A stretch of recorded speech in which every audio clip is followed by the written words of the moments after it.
Thomas Paine, Thomas Paine, Thomas Paine, Sam Adams, Sam Adams, Sam Adams, Benjamin Franklin, Benjamin Franklin, Benjamin Franklin. These men spoke up for what they thought was right. From their courage came such documents as the Declaration of Independence and the Constitution of the United States. From their willingness to speak what was sometimes unpopular but right, we enjoy such liberties as freedom of speech, the right to keep and bear arms, and freedom of religion. There are those who still wish to oppress our freedoms, and there are still patriots willing to stand up and defend life, liberty, and the pursuit of happiness. Men like Zeb Bell, who honor our founding fathers and what they stood for.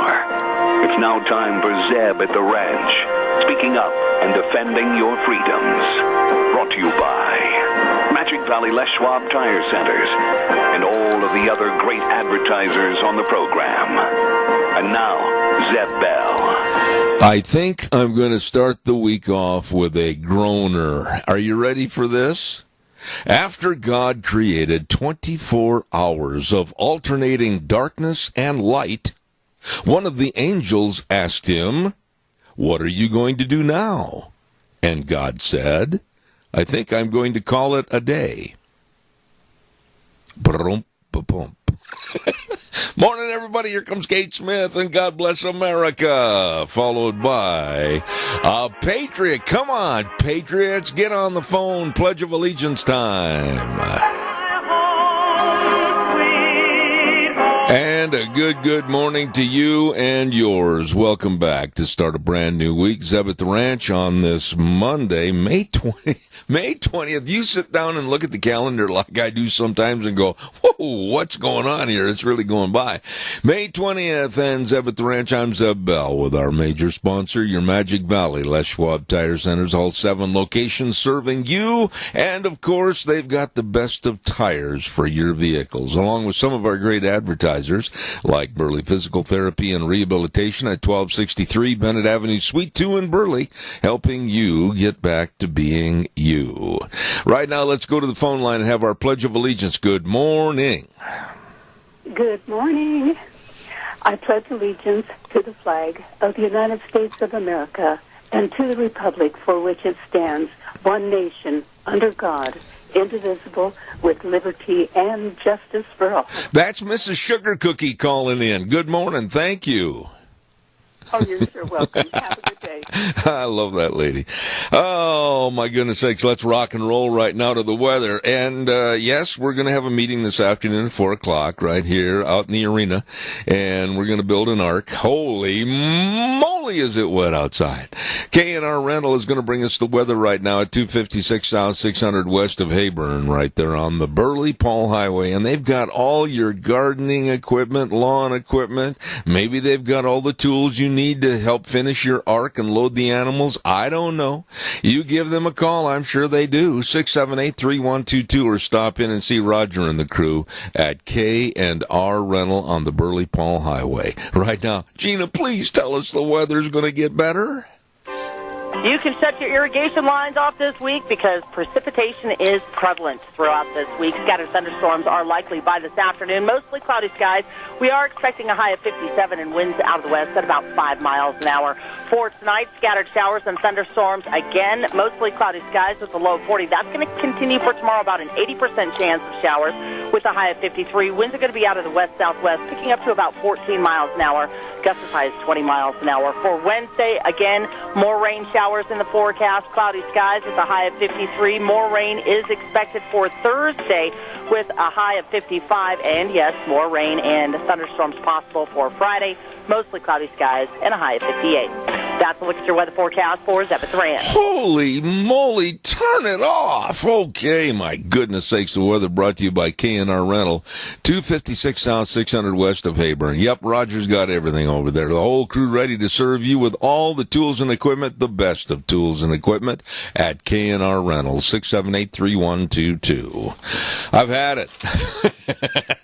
I've had enough water. I've had enough of this. We went to Arizona in February to get away from the springish weather of the rain and the snow and everything. Well, we didn't. We spent 3 weeks down there just putting on raincoats and warm clothes. Now we're back up here at it again. Daryl's Cleaners, don't forget them. And they're located at 1223 Albion Avenue in Burley. You know, they will do your washing for you if you don't have time. I mean, they will wash, dry, fold, and iron all your clothes, just like Mom used to take care of you. Absolutely.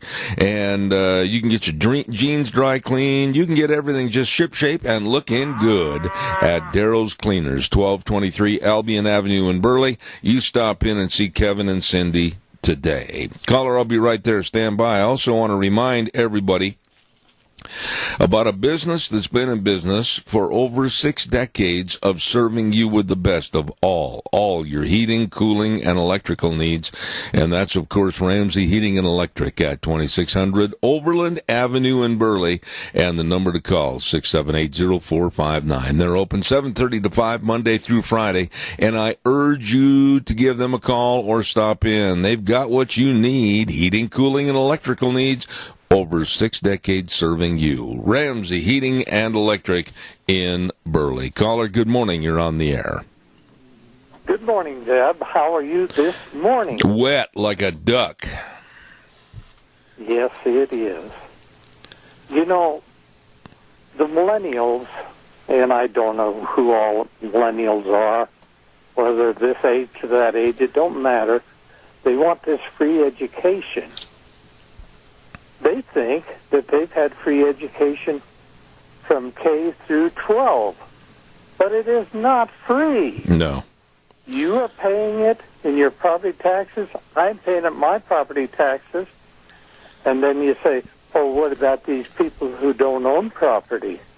Yes, they're paying it. They just don't know it because the landlord has built that in if he's a good businessman.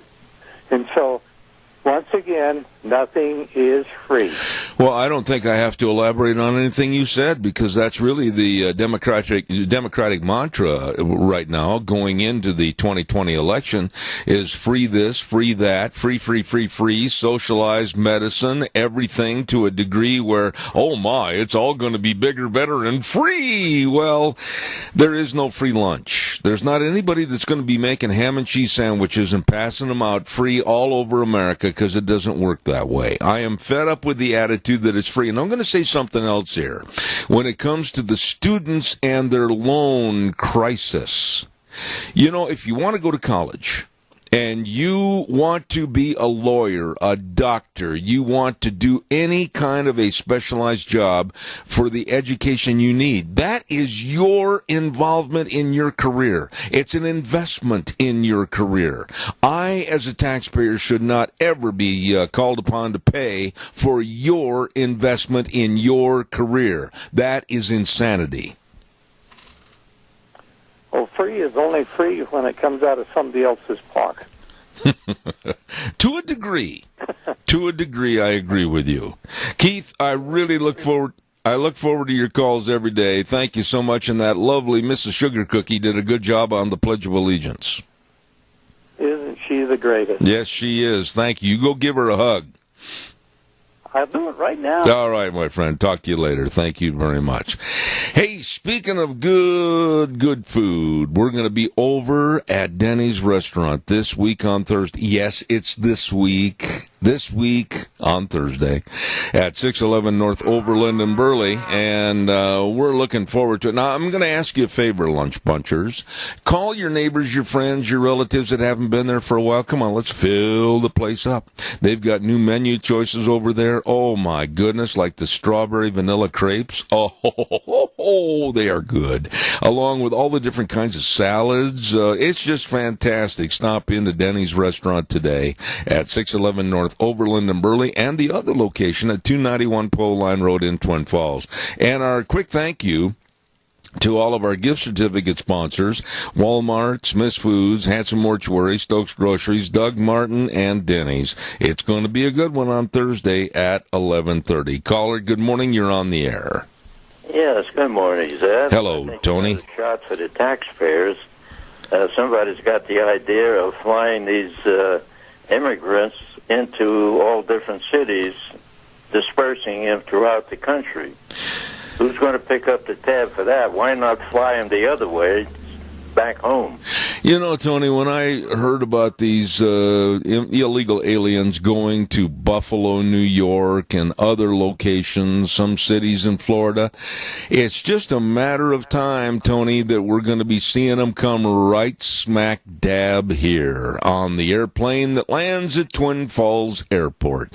And I am so upset about this. We've already had 500,000 of the illegal aliens come across our border this year. Those are the ones we know about, over 500,000. And this has got to stop. I mean, I'm at the end of my rope, and I'm sure a lot of people are, with the idiocy and incompetency of Congress. Well, somebody wrote a book there about America, a planned slum. Yeah. And the Democrats are pushing this thing forever. You know, every major city in the country is going to be a slum if this continues. Well, there can't be anything else. I mean, pretty quick, the taxpayers' money is going to run out. Pretty quick, all the support's going to run out. Pretty quick, all the Social Security and Wheels, we got a little feedback on the line. Social Security, your Medicare, all your gimme programs are going to be gone. And I don't want to live in a country that does that to its citizens. America needs to take care of us first. I am sick and tired of American citizens going without and giving it to people that are illegal from another country. Well, we've got another internal revolution coming, and when it hits, it's going to hit. I shudder to think that you are 100% right. I say that tentatively because I don't want to see it happen. I don't think you do either. But there has to be a day of reckoning to where we, the citizens, stand up for ourselves and say enough is enough. Well, if I see these people out here driving brand new vehicles, which I do, and half of them can't speak English, and they're using that money, my welfare money, to buy new vehicles with, I'm upset. Well, and rightfully so. I mean, there's got to be something done. Our politicians are nothing more than just figureheads that sit back there on their little cushy leather chairs and put their feet up on the desk and say, American taxpayers, boy, have I taken you for a ride. I am fed up with the politicians. I am fed to death up with politicians on a national level. I want to emphasize that I'm very, very happy with the ones that we have working in our state. I think they're very concerned, very diligent, and really study the issues. Not the same with what's going on in D.C., let me tell you that. Well, hopefully when the next election comes, we can give the voters a big laxative to get rid of these people. Good way to put it. Even though I wouldn't have said that, that's all right. I like that one. Thank you, Tony. Appreciate it. Give America X-Lax. Oh, my goodness sakes. Right now, give us a call, 436-2244, 1-866-927-4587. I know an old boy that's busy with his crew right now, and that's Scott Gano Landscaping and Tree Trimming at 336 South, 450 West of Hayburn. Number to call, I'd suggest calling Scott right there on his cell phone, 431-8733. I'll tell you what, they are good at what they do, and they've got all your landscaping ideas, and they can take care of all your tree trimming. By the way, I would bet with all the wind that's been cycling through here, you probably got some busted up limbs and trees that look funny and everything. Well, let them take care of the trimming for you. Scott Gano Landscaping and Tree Trimming, 431-8733. Caller, I'll be right there. Stand by. I also want to acknowledge our friends at Burley Physical Therapy and Rehabilitation. Last Thursday, we were supposed to start a special segment with Burley Physical Therapy and Rehabilitation, bit my tongue. And Nick was sick, and boy, I wish him well. I called him the next day, and he sounded like death warmed over in a microwave. And I hope he's better this next week. We'll start it up. Burley Physical Therapy and Rehabilitation at 1263 Bennett Avenue, Suite 2 in Burley. They can help you with all your aching and paining and get rid of it with all the exercises and the use of the hydrotherapy pool, all of this and more with very, very top-notch, professional, knowledgeable people at Burley Physical Therapy and Rehabilitation, 1263 Bennett Avenue, Suite 2 in Burley, 678-1191. Caller, good morning. You're on the air. Morning and a soggy morning to you, Zeb. Today, we're going to have sweet and sour chicken at the Senior Center on South Overland. We'll have some mixed vegetables, and it's yummy dessert today because nobody knows yet. No, it's the secret mystery yummy dessert. Pardon? I say it's the secret mystery yummy dessert. That's right. It'll be good. All right, Joe. Sure. Hey, if they want to take $5, and if they want to order ahead and have a lunch ready to go, what do they do? Just call in, and they'll have it ready when you get there. All right. Joe, God bless you, man. Thanks. Have a great day. 12 to 1 every day. All right. At the Thank you, buddy. Bye. Thank you. Senior Center on Overland and Burley. My buddy Joe Taylor, the yummy man. Absolutely.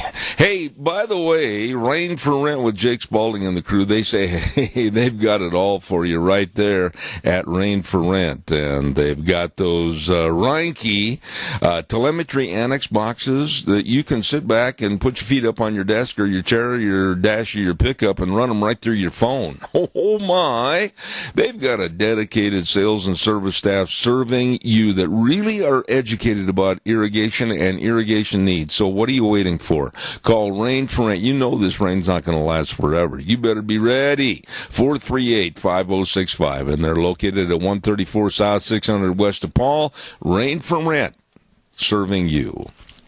All right, give me a call, 436-2244, 1-866-927-4587. Caller, good morning. You're on the air. Go ahead, please. Good morning, Zeb.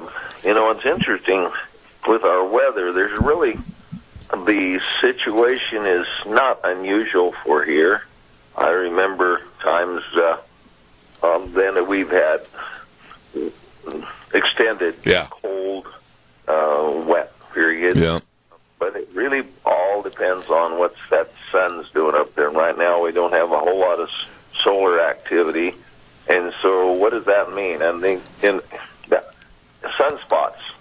So we don't have a lot of solar activity. So what does that mean? That means we don't have the radiation comes in here to really dispel the clouds and the moisture, as opposed to when we have a lot of solar activity or more than we have now, and we get warmer temperatures, so we get cooler temperatures, and we've been in a cooling trend here for about 20 years. I'm going to interrupt you. Adrian, I'm going to interrupt you right there because you have just kind of played your hand into a subject that I want you to comment on, okay? So don't say anything. Just stay right there, and then you got to promise me to give me a short comment when I ask you for it. I have in my hand verified proof that the melting Greenland glacier, why, goodness sakes, because of cyclical changes in our weather patterns, is absolutely growing at a faster rate of more ice than they anticipated. Really? Yes, it's not melting like our dear friend and world-renowned climatologist Jim Jones, former Attorney General, had said. He said in a op-ed piece in the Times News not too many months ago. And speaking of coastal areas, the ice sheets on Greenland and both of the Earth's poles are melting at increasing rates. Well, Jimmy, they're not. No, and if you remember, Al Gore predicted, I think it was 11 years ago now in the spring, that within 5 years there'll be no ice in the Arctic. Yeah. Well, 11 years has passed, and there's more ice now than there has been. And the other thing that's a lie, you take ice cubes, and you put ice cubes in your glass. When they melt, does the water level go up? No. and so here they blame carbon dioxide is causing all of the world's problems, and without it we don't eat or we don't breathe. And so you take 100,000 football stadium, people capacity, 40 seats of that would be carbon dioxide. Yeah. But it's all of the 98% of the CO2 is in the ocean, Zeb, and only 2% is in the atmosphere. So when the sun's not sun controls the CO2, not CO2 controls temperature. I mean, they have been lying to us for so long, and it's being taught in schools. In Boise last week, they turned the lights out to save energy. This is so ludicrous, what our kids are being taught. Oh, my goodness. Really irritating. Oh, my. Beyond belief. Listen, I appreciate it, and one of these days you got to promise me to come out on the program and we'll talk live right here in the studio and get this taken care of. Call me and we'll set up a time. Adrian, appreciate it. Dr. Adrian Arp, thank you very, very much. I appreciate it. Got to run. Thank you. Have a good day. And all right. This abortion thing, I mean, real quick. Babies, how can God be happy with us when we're murdering babies? It's just unbelievable. Yeah, I agree. What's going on in this country. Keep up the fight, Jeff. Thank you. I appreciate it, Adrian. Right now, I want to quickly, before I have to give away some cookies, I've got time for another call. Ark Animal Hospital at 750 21st Street near Connection Credit Union in Heyburn. And Dr. Bill and the rest of the crew, they know all about the different seasonal changes and needs for your livestock and your pets and everything as far as keeping them healthy. Hey, I'm telling you, little puppy dogs, time for your puppies' vaccinations. They should be vaccinated at 6 to 8 weeks of age, and then boosters every 30 days until they're 4 months old, so they can run around and they can jump and play and have a good time and be healthy. Absolutely. And don't forget, now's the time to deworm your horses too. There are a lot of good summer activities coming up. Ark Animal Hospital, 750 21st Street near Connection Credit Union in Heyburn, 678-1177, the number to call, and they do have the warm hearts for the cold noses. Oh, yeah. Hey, by the way, too, Ramsey Heating and Electric and Lennox have teamed up, and Lennox Home Comfort Systems, they are offering up to $1,700 in rebates on a new system. All you have to do is call them at 678-0459 or visit them online at ramseysonline.com. Terms and conditions apply. See the dealer for details. Ramsey Heating and Electric and Lennox. I think I'm going to go ahead right now and give away a dozen cookies. People call me all week long and they say, how do we win those cookies over to Sophie's? Well, it's easy. Just come up with the right answer and call quickly. Sophie's Chatterbox, 530 East Street in Rupert. My goodness, they've got a bakery over there for cookies and pies and cakes. Have you seen the wedding cakes they make over there? Whoa, they're nice looking and delicious. Don't forget to also a great restaurant right there at Sophie's Chatterbox in Rupert. Here's the question for today, and I've all but given the answer to you when I go through the first part of the question. You can't possibly miss this one. This particular actor started his career with a TV series called Fury. Then went on to more acting fame with the TV series Mission Impossible. And his brother is renowned, you know who it is, James Arness, Matt Dillon on Gunsmoke. Who is this particular actor? First person to call, 436-2244, 1-866-927-4587 is going to win the delicious Sophie's cookies. Yep, he was the star of Fury, and then went on to be the star of Mission Impossible. Who is this actor? Caller, good morning, you're on the air. Is it Peter Graves? Who is this? I'm the loudmouth. Oh, okay. How do I spell that? L-O-U-D. Okay. Randy Golay, what's your favorite cookie? Well, those ones that have those white chocolate chips and macadamia nuts. Ooh, good choice. Good choice. Well, I'll tell you what, you call over to Sophie's because, yes, it was Peter Graves, and it was really nice that your wife helped you with that answer. Hey, Saturday morning, I had an appointment on my hog. It was a green bike with, all chrome. I rode by. Was that you? You were sitting down. It was a nasty. I had no choice. I remember seeing that bike coming. I remember seeing that bike coming up Highway 30, and my wife and I commented, wow, what a wild-looking green bike that was. And that was you playing Hell's Angel right here, huh? Well, I was going over to a ride in Twin with my son, and, I had to do it. It was not fun. It was a terrible morning, but you make an appointment. There was, quite a few of us going on a ride, so I had to show up. Well, I'm going to tell you something. The bike, and then, of course, you wore that wig to make your hair look longer so you could fit right in. Everything was just blowing in the breeze, buddy. Yes, it was windy. It was blowing from the west, and I was riding into it. That can be a real... that'll test you. I remember seeing that bike coming up the road. It was really outstanding. I love the color on that thing. And that was you. Well, by golly, ladies and gentlemen, Peter Fonda has nothing over our own Peter Fonda right here locally. Yep, here he is, Easy Rider, Randy Golay. There you go. Yeah. Well, I'm not a Hell's Angel or anything. Oh. I enjoy riding. So, okay, I'll call you back about some other stuff later. See you later, buddy. Thank you very much. That was a pretty hog. And Randy Golay was a man. Hey, I want to remind you, Barry Equipment and Rental, they've got 3 locations serving you with the best of equipment that you need for all the digging and the lifting and the pushing and the carrying. I'll tell you what, you need the job done, they've got it all. All the Doosan equipment, and they've got all the Bobcat equipment.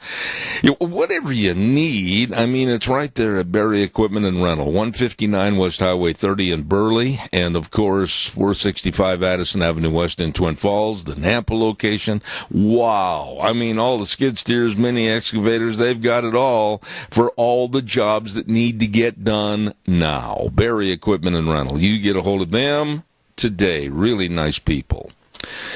All right, calls are welcome, 436-2244, 1-866-927-4587. My grandmother would say, ay, ay, ay, ay, ay, ay, ay. Yeah, well, are you folks, anybody out there in the audience, into the Game of Thrones? I mean, that kind of stuff doesn't even interest me in the smallest, most minute degree. I could not care less about the concept or about what the theme is or the message of this Game of Thrones. Ridiculous waste of TV time as far as I'm concerned. Well, what's funny about it is, like in the case of many, not only television shows, but movies, people are not watching out for what is shown on camera. And when I say that, I was listening to a reporter this morning talking about how in certain scenes, water bottles were seen down behind the legs of chairs that the stars of the Game of Thrones were sitting on. And a couple of weeks ago, they found a Starbucks coffee cup. It showed up on the film. And it brought to mind, somebody that's paid for continuity to make sure everything looks right and smells right isn't doing their job, kind of like what happens at the Times News. But I remember movies. Remember the movie Ben-Hur? We've talked about this, I think, in the past. In the background in one scene, and it's been so long since I have seen the movie, I forgot exactly. I think it's the chariot race scene, Charlton Heston, etc. There is a red sports car you can see driving in the background. And then I remember on the movie, I believe it was Rooster Cogburn, that when they're rafting down the river, the Indian boy had tennis shoes on. And then many times in various early day westerns, like with Hopalong Cassidy and other movies, you could always see the jet trails up in the sky and everything. It just takes away from the validity of the program. How many have you ever seen? call me and let me know. One scene, the guy's riding one colored horse, and then the next scene he's riding another colored horse, or maybe he's got a different set of clothes on, or whatever. You always see the mistakes that they make. I found one in a Randolph Scott movie the other night.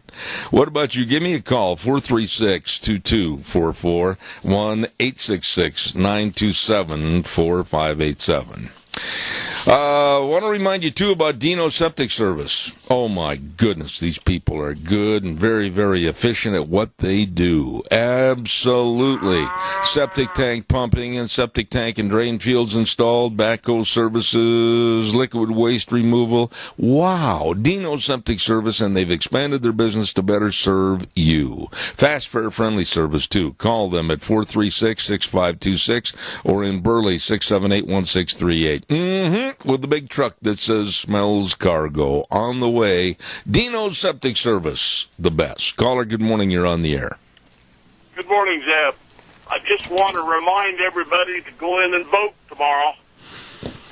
You know, I am going to say this to you, and stay on the line with me.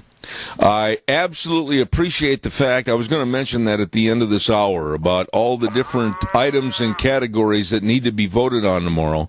And I got to tell you, last week I had 5 different callers call me, one on the air and then about 4 other ones after the show was over. And they didn't really criticize me, but they questioned me for not having anyone from the Minidoka County School District on the program talking about the school bond election. And my response to them is, and I will say it to you and everybody else, why is it my job to go running around and asking people to come on and talking about public service concepts when they should be pushing and promoting it themselves? And that's what did not happen with the Minidoka County School Board. They never asked one time to come on my program. Now, I honestly feel like they're trying to slip it under the wire and not inform the people about a lot of stuff that's on that bond election over there.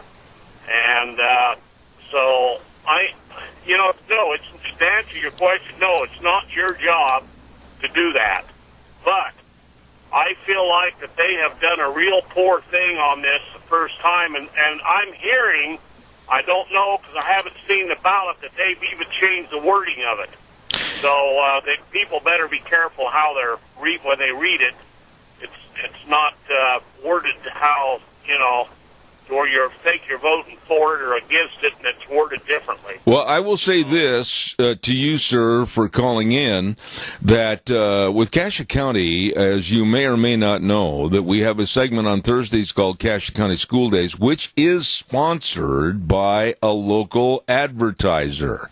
Now, if Minidoka County wants the same thing, they can approach me and they can say we'd like to have the same thing done for our school district. I would be more than amenable to help out. But for someone to criticize me because I didn't go to their school board or school board members or superintendent and ask them to come on the program to discuss their school bond, that's not my dog. That's theirs to lead out and tick on the leash, not my problem. Yeah, absolutely, Zeb. I agree with you 100%. But I'll tell you, this thing has been so, the people said no once, and then they shove it right down their throat 2 months later. Yeah. Or 3. That's just crazy. I never seen a tax they didn't like over there. All I'm going to say again is that people are welcome on my program anytime, and this is not bragging. This is a fact. It is the most listened to talk show in the whole southern part of the state. I would be more than happy to amplify anything they want to say over the airwaves so that they can get their due diligence to get their point out, but it's not my job to go around and be their communications officer. No, you can't do that. All right, sir. God bless you for your call. Thank you. Everything you do, Jeff, thank you so very much. All right, sir. Thank you. Talk to you later. You bet, sir. Thank you very much. That kind of ruffled my feathers a little bit when I had those calls because, I don't care what it is, whether it's my dear friend George Mass asking if he can come on the air to discuss about certain things that he's doing public service-wise with the veterans, POWMIA, call and ask. I'll give you the airtime. I'll get on there and we'll have a good discussion. But don't yell at me if your leadership didn't call and try to make appointments to discuss it on the air so that people can understand the facts. I'm not going to carry water to your horse. Calls welcome, 436-2244, 1-866-927-4587. Give me a call, please. I'd like to hear what you have to say.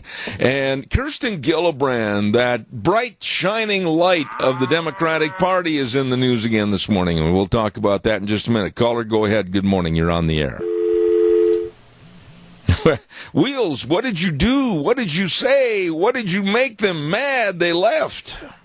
No, I apologize. Linda was on the other line, and I thought that she was still going to be on, so hopefully she'll call back. Oh, I do, too. And so calls are welcome, 436-2244, 1-866-927-4587.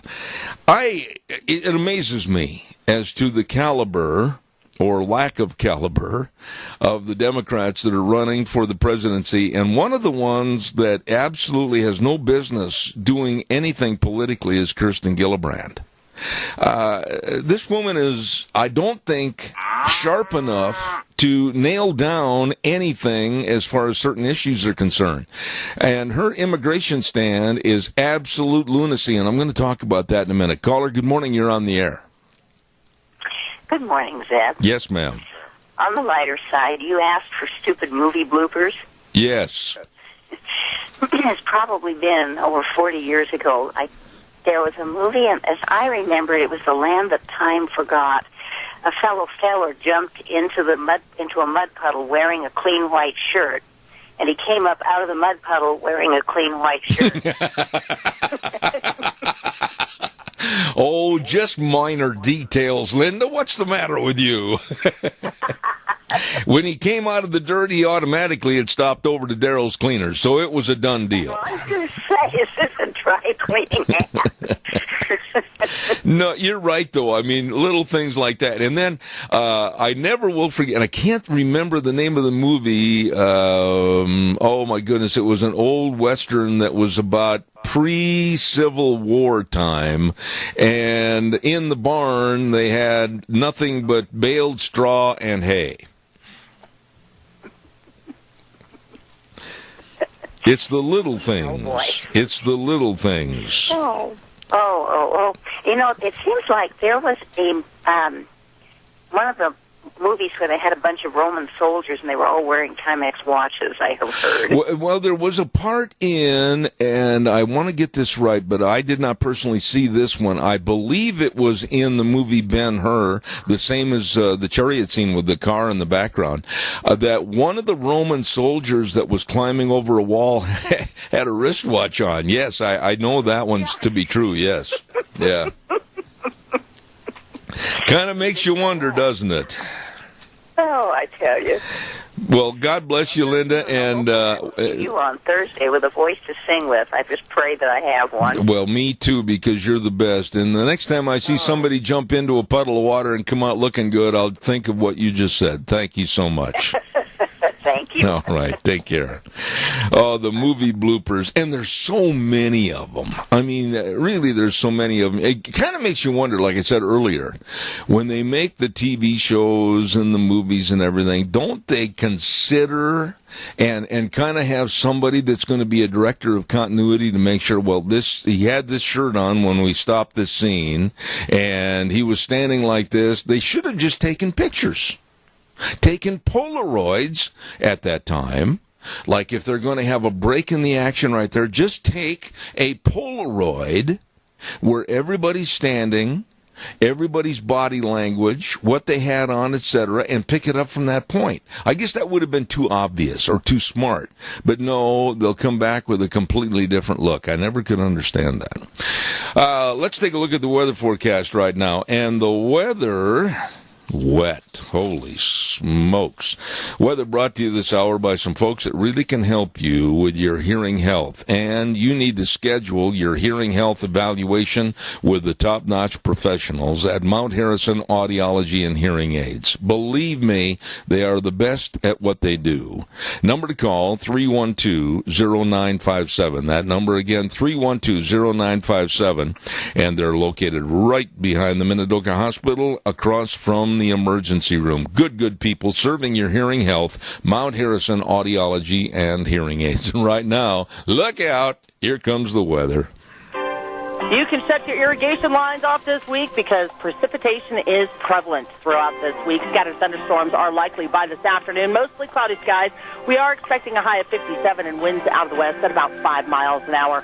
For tonight, scattered showers and thunderstorms. Again, mostly cloudy skies with a low of 40. That's going to continue for tomorrow, about an 80% chance of showers with a high of 53. Winds are going to be out of the west-southwest, picking up to about 14 miles an hour. Gusts as high as 20 miles an hour. For Wednesday, again, more rain showers in the forecast, cloudy skies with a high of 53. More rain is expected for Thursday with a high of 55. And, yes, more rain and thunderstorms possible for Friday. Mostly cloudy skies and a high of 58.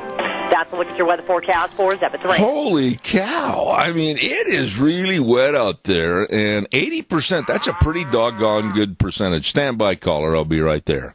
Don't forget Mount Harrison Audiology and Hearing Aids, and they are always there to serve you with your hearing health. Please get a hold of them today, and they really know how to help you so that if you're missing out on some things, you can check with these people for a health evaluation on your hearing, and they will and they can help you. Mount Harrison Audiology and Hearing Aids, 312-0957. Caller, good morning. You're on the air. Morning, sir. How are you? I am a little soggy, but a little moss growing on the north side, but I'll be all right. Well, you know, we got up yesterday and we're going to church, and yours truly I don't park far away in parking lots anymore when the weather is inclement because I look like a drowned rat. Yep, I can relate to that, my friend. But the Democrats and what they're running on, what the presidential candidates are doing, they have no policies to help the American people. None. So the only thing they have to get a vote is to try to buy it, to give free. Which they will if they get their open borders. But I'm so glad you called on this because I wanted to finish the story about Kirsten Gillibrand. Did you hear her stupid? I mean, it was an absolutely juvenile, stupid statement that she made over the weekend. And she said that we should all give illegal aliens a free pass to come into this country. There shouldn't be any border security. There should be just the allowance of letting them in, because then we can issue at the various ports of entry a card and a number with an attorney's name on it so that they will go to the attorney in the next couple of months, and then they can arrange to probably become citizens. I thought, what? Exactly. That's like Dianne Feinstein says about the guns. If a criminal walks into a place and nobody else has a gun, they'll just lay theirs down because that's human nature. Oh, boy. You remember that one? I do. These guys come off. I think they should have to take an IQ test before they can become a senator. Oh, no. We'd have too many empty seats back there. Well, we have them right now. Just there's something in the seat sucking air and taking our taxpayers' dollars. You know, the thing that bothers me so much is why can't the American public see through this en masse? I mean, with the narcotics and the drug running that's coming across the border, and with all the human smugglers using the children, and that just sickens me. All the crime, all the disease coming in, our Border Patrol agents are overworked and stressed out, and we don't have enough people. And these nincompoops that call themselves leaders of the Democratic Party just want to make it a free pass. Everybody, come on in. Well, that's how they can take this country down. That's right. Bringing all the third world people into it and turn it into a third world country. Oh, by the way, they're going to break the social system, and once they do that, then we'd go bankrupt. We're a third world country. Oh, by the way, Doug, and you remember this last week, I put out the pleas to the Democratic Party, not only in Magic Valley, but statewide, to call and arrange time to come on the program this week for a meeting and talking about their platform. Guess how many calls came in to my cell phone? Did you have to hire an answering service to take all the messages? No.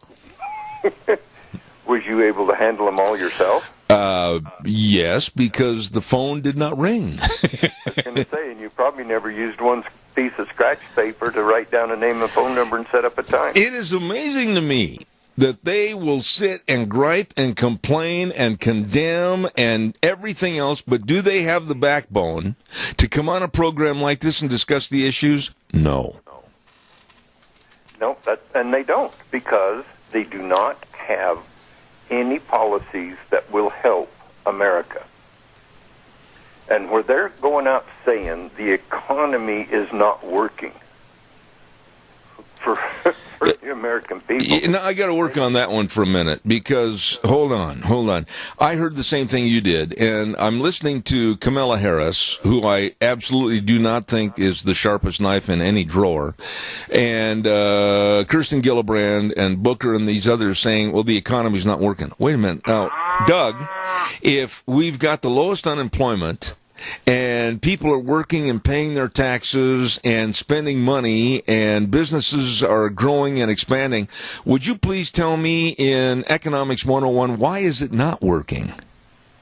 Because it is working.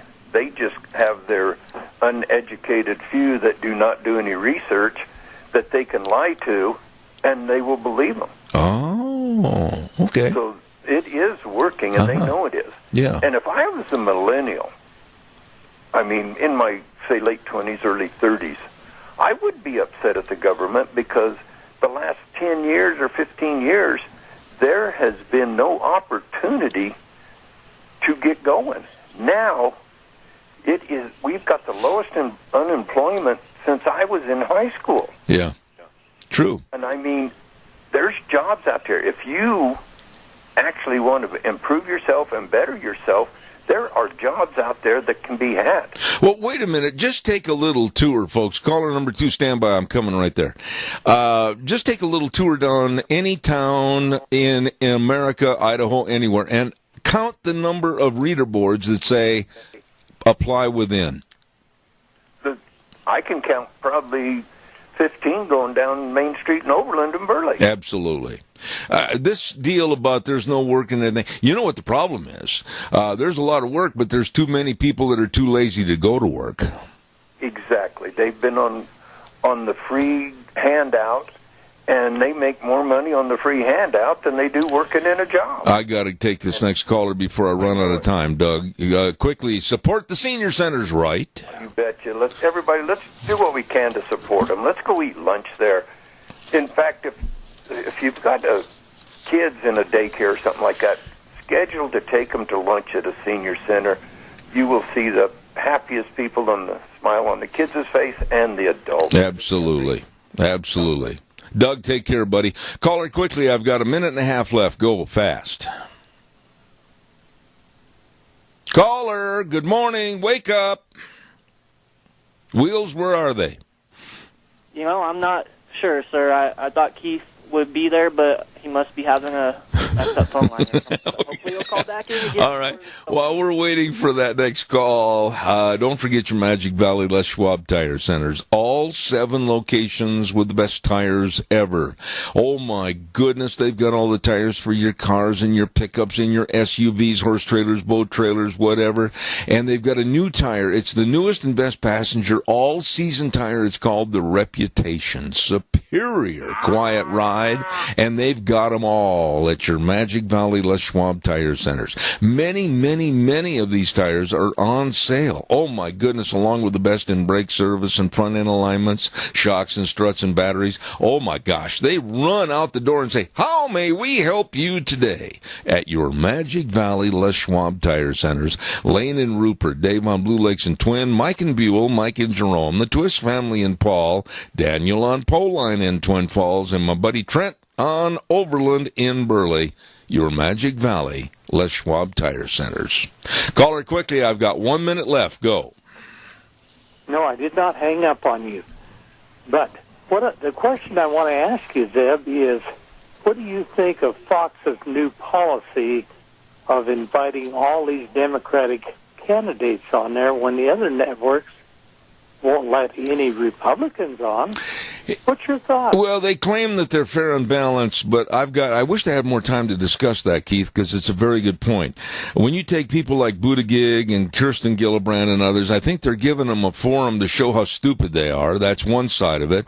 But then on the other side, with Pete Buttigieg, this guy scares me. For some reason, this little guy, this little clown, is gaining traction, and I wouldn't want to give him the time of day. Let him alone have a open forum, public debate on Fox News. I've got mixed emotions on it, and I got to run to the news.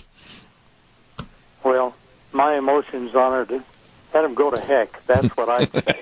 Whoa! Earth-shattering. Thank you, Keith. Appreciate it. Have a good day, buddy. Thanks. You bet. All right. We're going to run to the news. Oxymoron in my case. But anyway, we'll be back in 7 minutes. Don't go away.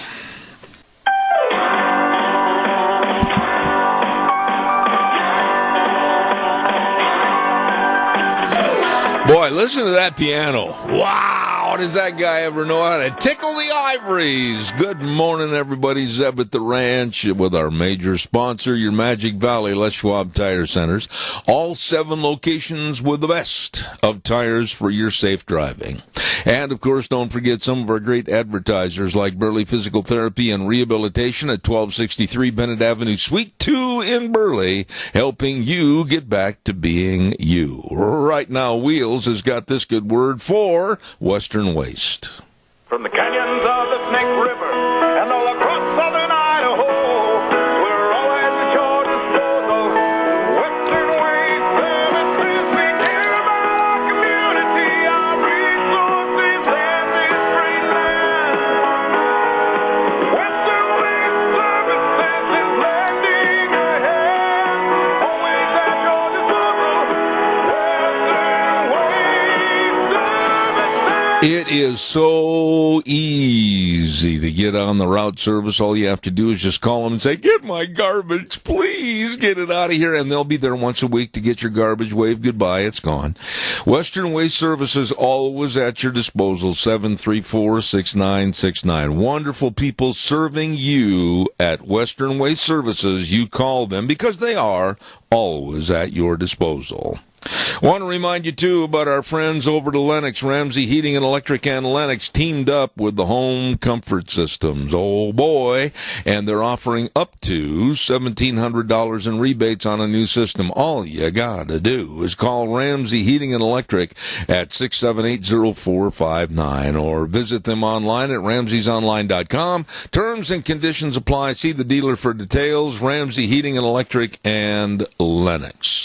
One final thought here before we go to our guest on a rainy, wet, I mean, it is wet outside, Monday. Our dear friend Joel Heward, his family, and his staff at Hanson Mortuary at 710 6th Street in Rupert. They, of course, provide the families they serve with the best possible support and comfort when there's the passing of a loved one. And I urge you to remember that they always uphold the highest ethical standards with unquestioned integrity. They want to help, and they will help you. Hanson Mortuary at 710 6th Street in Rupert, 436-5636. And don't forget, Joel Heward also serving you at Morrison Payne Funeral Home on East Main in Burley. Well, ladies and gentlemen, if there was a cabinet post available, this man would fill the cabinet post of common sense. Here he is, Richard Manning, President of Americans for Limited Government. Good morning. How you doing, Zeb? I don't think we have in Washington, D.C. a cabinet post for common sense, and the reason is there's nobody who's eligible to fill it. So we are bereft of that one basic instinct here in Washington. So we'd have to bring somebody like you in from Idaho to bring a little common sense to the situation. Wouldn't we be a pair to go into a Monday morning meeting with President Trump, and he asked us to prepare a list of 10 items each as to what we would do to make America great with a stroke of the pen by 4 o'clock this afternoon? Well, Richard, we could have a ball. Yeah, it's a unfortunately I'm not going to say unfortunately. Fortunately, our Constitution doesn't allow for a president to just do the Obama pen and phone thing and just try to fundamentally transform the country. We have to get Congress to get along with that, go along with that. It has to be within the framework of the Constitution, but. In a dream world where you win the Powerball and I win the Mega Millions, and we're able to do all that, then yeah, maybe we could turn that into a triple play and write the 10 things, and President Trump just does with the stroke of a pen, and the courts don't say no, you can't do that. Absolutely. On a serious note, though, really, and I'm not trying to be facetious when I say this or ask this question, how are we, the American public, going to get through to the three-piece suit, wingtip shoes, congressmen and senators, that they work for us and they better start getting the job done? Well, I think the single most important way to do that is to tell them right now that you give your expectations of what you expect them to be pushing right now. And, you can't, a member of Congress can't make something happen by themselves, but they can fight for certain things. They can reflect your values. That's right. And actually go and use political capital. Imagine that. Use their political capital that they husband over years to actually try to do some things that the people that they represent want done. And I think it's fair to provide that expectation on every politician at every level. And if they aren't willing to use their political capital for what you think that it should be used for, then their political capital does you no good. So you change them out. 530,000 people, over 500,000, and those are the ones that we know of, have already come across our border and are here illegally as aliens to this country, the United States of America. And then you have the stupidity factor going up higher and higher with somebody like Kirsten Gillibrand saying, well, we should let them all in. And we'll let them in at checkpoints, and then, of course, we'll give them a card to have a call to an attorney to represent them in the future so that we can go over their case. I mean, where do these people like Kirsten Gillibrand, where did they go to school and how did they graduate? Well, Kirsten Gillibrand used to be a moderate Democrat from upstate New York. When she ran originally, that was who she was. That's who she was as a member of the House, and she was thought to be the more conservative alternative running for Senate in terms of the Democratic primary. So she is desperately either seeking to make good and create instant crazy credentials for the Democratic primary, or she's revealing who she really is. Either way, not exactly a Rhodes Scholar. Maybe she is. She could be a Rhodes Scholar. I don't know. But in terms of the proposals she's coming out, she's not. She just hasn't really. She just seems to chase crazy. And that's everybody in the Democratic primary who's in the bottom tier are seeking to get headlines based upon a simple dynamic. Being middle of the road doesn't get you headlines. Yeah. It should, but it doesn't. So they seek to plumb the farthest depths of the left in an attempt to distinguish themselves in a crew of crazy. And it's and quite honestly, if I were running her campaign, I would tell her, you can actually win if you were the Kirsten Gillibrand who ran for Congress 10, 12 years ago. That Kirsten Gillibrand could win because the Democrats would be looking for somebody who's not crazy. A lot of Democrats would be looking for that, and I think that that's a distinguishing factor. And I think in a Democratic convention, the candidate who doesn't come across as crazy is going to be at least standing at the end and being considered as a VP nod. So it's I think she's making a tactical mistake. I don't know what she actually believes, but I think she's making a politically tactical mistake in going so far to the left. Well, let me ask you this, though, and you're so much sharper on this issue than I am. I'm looking at it with jaded eyes because I don't like these people at all. And you're more of let's take a look at it from both sides of the fence here. But when I look at the Democratic nominees possibly for president, what are there now, 23, 24, and it almost appears to me like each one of them has a Hoover vacuum cleaner, and they're kind of trying to suck the other ones into how far they can go to the left. And the same with Joe Biden. I mean, if Biden stands up there at a debate and is kind of a moderate, I can just hear this like this, where the other Democrat's going to suck him over further to the left like a Hoover vacuum cleaner. Am I wrong in what I'm listening and seeing? No, you're not wrong at all. It's it's the MSNBC factor. If you want to get right down to it, if you want to be on MSNBC, you have to be virulently anti-Trump, and you have to be really playing to the worst instincts of the Democratic Party. So you have this chase to MSNBC. Now, if I were playing the role of Trump, of Biden campaign manager, I'd run a general election campaign. I wouldn't even bother with a primary campaign. I do show up to places you need to show up, but I certainly would not want to have things I had to do in the primary affect my general election. Now, the truth is, I think Joe Biden is such a flawed candidate that I don't believe it will be their nominee. There's a long history of front runners who look really good until people actually have to start voting for them, failing spectacularly. A lot of it's on the Republican side, but it's also on the Democrat side that you see front runners just not getting the media's choice. Doesn't necessarily always end up being the public's choice. Mm-hmm. And so, in this election cycle, I don't think we're going to see anything different from that. So, the guy who you should pay attention to, in my estimation, is the mayor of South Bend, Indiana, Pete Buttigieg, or whatever his name is. Besides the fact nobody can pronounce his name, he fits a lot of the criteria the Democrats are looking for. He is as crazy as anybody. Oh, yeah. But he doesn't sound crazy. His eyes don't roll in opposite directions of his head when he talks. And as a result, he sounds like he's reasonable because he doesn't scream it. But he's every bit as nutty, which gives the Democrats somebody who they can feel comfortable with because he doesn't seem crazy, while being at the same time every bit as philosophically crazy as the rest. You're scaring me because that honestly was the name I was going to talk about next. Buttigieg.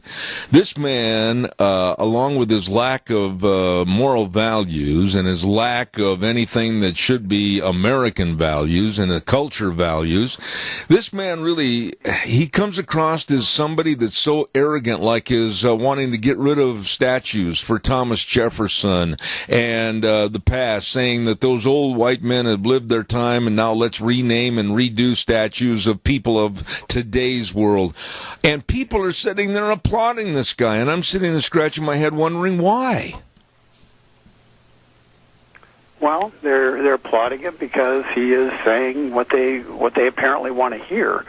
But it is here's the thing where he's successful, and and quite honestly, I don't think he's going to get the nomination. I think he's a VP nominee candidate. He won't be top tier. But but here's what he has going for him. He fits a category that the Democrats want. He's breaking new ground, and by being a gay married guy who's going around with his partner, same-sex partner at events, he gives the Democrats the thing they want every single election cycle for the last 3 presidential election cycles. They want to break new ground and feel like they are avant-garde by electing the first black president, the first woman president, the first gay president. Mm. So, at least the first acknowledged gay president. So that's your he has that going for him. It's an automatic kind of panache. He's a smart guy. So he checks the box. He's a smart guy. He apparently is not that good of a mayor of South Bend, Indiana, which has a massive crime rate, and a lot of the people who live in South Bend are complaining that he's basically ignoring their problems so he can run around the country and run for president. And quite honestly, being the mayor of South Bend, Indiana, is not a very large. It's not really great preparation necessarily for being president of the United States.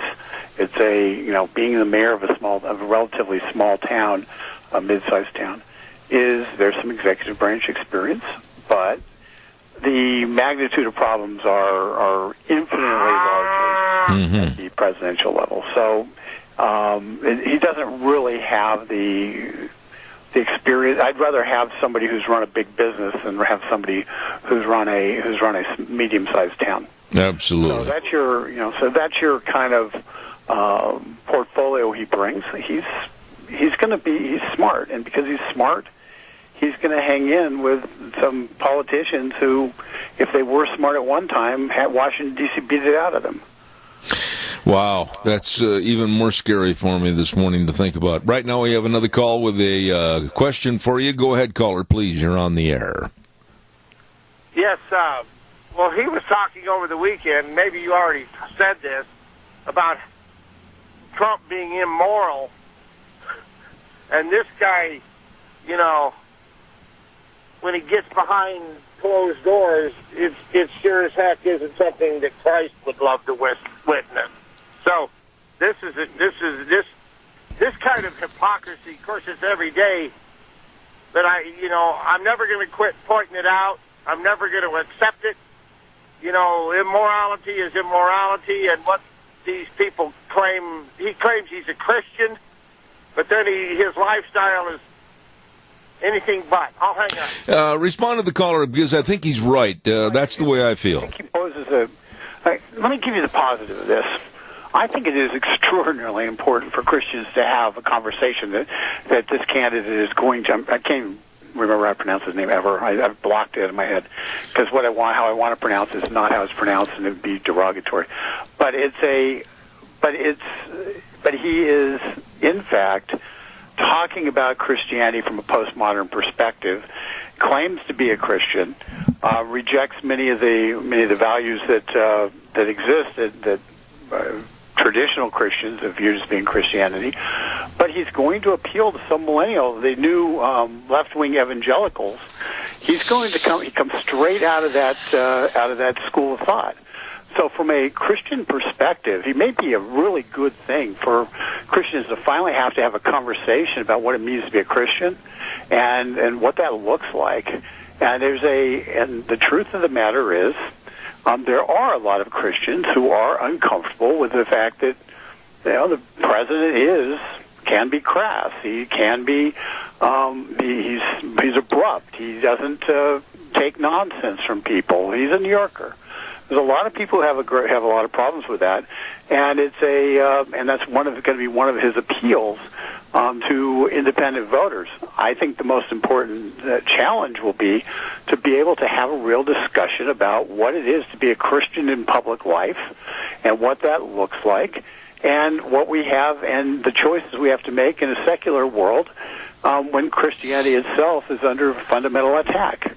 And I'm confident that that's a debate that people who are on my side will win. But it's a debate we're not having. We're allowing the other side to set the terms of the debate in terms of the left wing, the new socialist evangelicals that are being created out of some of the colleges run by people like Tony Campola and others. So it's we're going to have an interesting conversation. It's going to be good for Christianity because the more we're talking about what it means to be Christ in the world, the better we are in terms of modeling that. And hopefully we create modeling by others that will set great examples and have the dual benefit of both bringing more people to Christ and causing people to be interested and check out what Christianity is really about. But, you said something a moment ago that was so true. We have to speak. We have to speak out.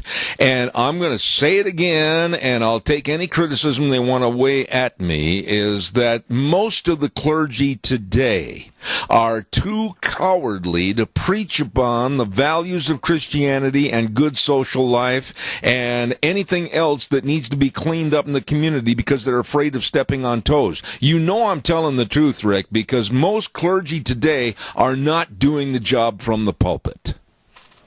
Not disagreeing with that. I agree 100% that that's one of the challenges. In fact, it's one of the reasons we have to have this discussion. It is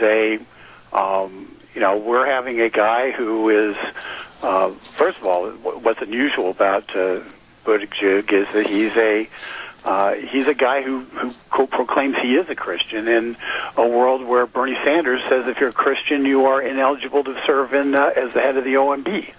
So it's so we have a real discussion about Christians' role in life.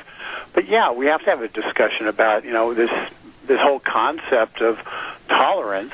Are we going to be tolerant of sin? Are we going to call it out? And and we're going to have conversations about what is the proper means, what's the proper role for people who are Christians in the public square. I mean, those are the churches have largely been cowed into being afraid of participating in politics, of using the pulpit.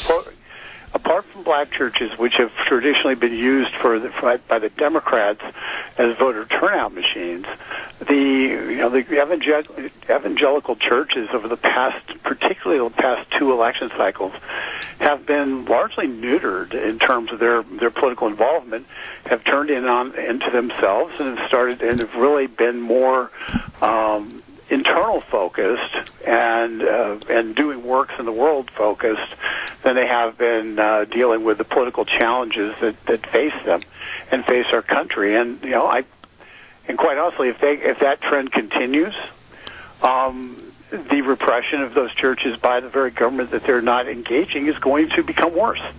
It's time for churches to stand up and say what's true and take the lumps for those who don't agree, and but at least provide the moral foundation and anchor for those who are looking for that moral foundation anchor, and that's kind of what God wants us to do. Absolutely. I tell you, folks, Rick does the greatest job every Monday right here on this program. By the way, I know that you were deflated in your attitude because you were so excited about going to a newsstand back there and buying a new comic book which portrayed AOC, Alexandria Ocasio-Cortez, as Wonder Woman. Doesn't look like it's going to happen, and I know it's been a tough day for you to accept that. It has. Although I have to wonder how she was going to juxtapose her concerns about the sexual stereotyping that would be involved in terms of declaring her to be a woman, when in this world we have to be fluid.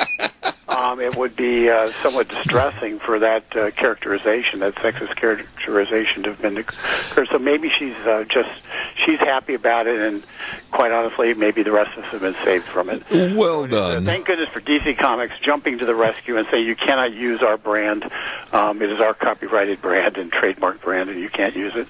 But I joke, but in some respects. But remember, Ocasio-Cortez voted last week for gender fluidity in terms of boys being able to run races against girls in high school and shower with girls in high school through H.R. 5. So, it seems somewhat stunning that anybody would then try to portray her in what is clearly a sexist role, where it should be monogendered. We could go on and on, but the clock on the wall dictates that I say adios, amigo, and next week on Monday we'll be back with the President of Americans for Limited Government, Richard Manning, again. I hope you have a wonderful week, my friend. Thank you. Thanks, you too, Zeb. And I just want to say I don't want monogendered to be the last word I say on your program this week, so everybody have a great week. Thanks, Rick. Appreciate it. Appreciate that guy. I love having him on the program.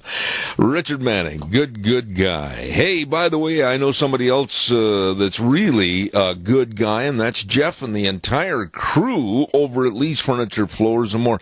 Listen to this Memorial Day sale. Oh, my. They're getting all set for it. You better stop in and check it out.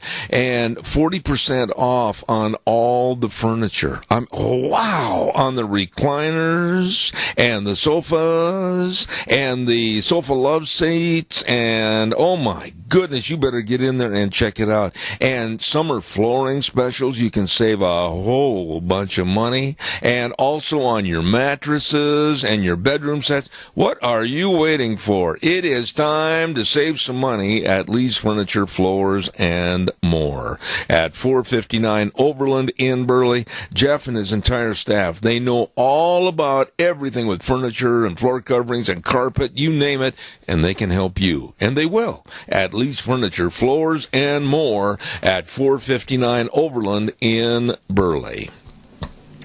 You know, I always get on the program at this time of day, and I'm telling you about getting outside, and I'm telling you about getting a four-wheeler or a side-by-side from Let's Ride. Let's concentrate on the watercraft right now. Let's concentrate on the watercrafts for today, because you might be able to just kind of moor that right to your front porch, the way the water's building up around here and the flooding and all the other problems. And stop over to Let's Ride and check out all the watercraft. My goodness sakes, at 270 Highway 24 between Rupert and the World. They're open Monday through Friday, 9 to 6, Saturdays 9 to 4, and they've got all the accessories, and they've got a super service department to keep you running. I'll guarantee you, I'm thinking about that, because sometimes going around the corner to my barn to feed the horses and the steers, holy smokes, there's some big puddles out there. Stop over and check out all the watercraft at Let's Ride, 270 Highway 24, between Rupert and the World, where the fun is sold. Really, really good people. Talking about really, really good people, this next gentleman has been on my program many, many times, and I wished I would have had a professor like him in college talking about economics, etc. This man is sharp. Good morning, Dr. Michael Busler. How are you? Good morning. I'm doing very well. Thanks for having me. As you know, it's my pleasure to always be here. Well, we've got a little bit of a problem with the phone line. I can hear it kind of fading out a little bit, so if you can hold it really still, sir, I'd appreciate that. I don't know, sometimes... Is that any better? It is. Much. Thank you. Okay. Thank you. Keep it still like this. Dr. Busler, let me ask you, China, tariffs, trade, farmers here in the United States, of which I'm associated with, wow, how do you lump it all together and come up with good news? Well, the good news is we're going to have very positive long-term solutions. Before that happens, there will be a little bit of pain, but we'll minimize some of that pain by some of the farm bills that have been passed to try to offset some of the farm losses. But the idea is that foreign markets have been off limits to American manufacturers for years, and that's really got to be fixed. So when President Trump came into office, he took a look at every one of our trade deals, and every one, for whatever reason, was slanted in favor of our trading partners and to the detriment of the U.S. For instance, a car is made in Europe and sold in the U.S., we charge them a 2.5% tariff. Right. A car is made in the U.S. and sold in Europe, they charge us a 10% tariff. Mm. In China, they make a car, sell it in the U.S., we charge a 2.5% tariff. They charge us a 25% tariff. So as a result of that, they're not buying very many of our goods, and our markets are not open to American manufacturers. We buy a lot of their goods, which means our money is flowing out of the country. So President Trump got into office, and he said, look, I'm not a politician. I'm not going to take years renegotiating these things. I want them renegotiated right away. Well, our trading partners were reluctant to do that because they were in such a favorable position. So what does a business person do? Remember, President Trump is a business person, not a politician. A business person creates a sense of urgency. So he put these tariffs on, created a sense of urgency. Everybody comes to the table.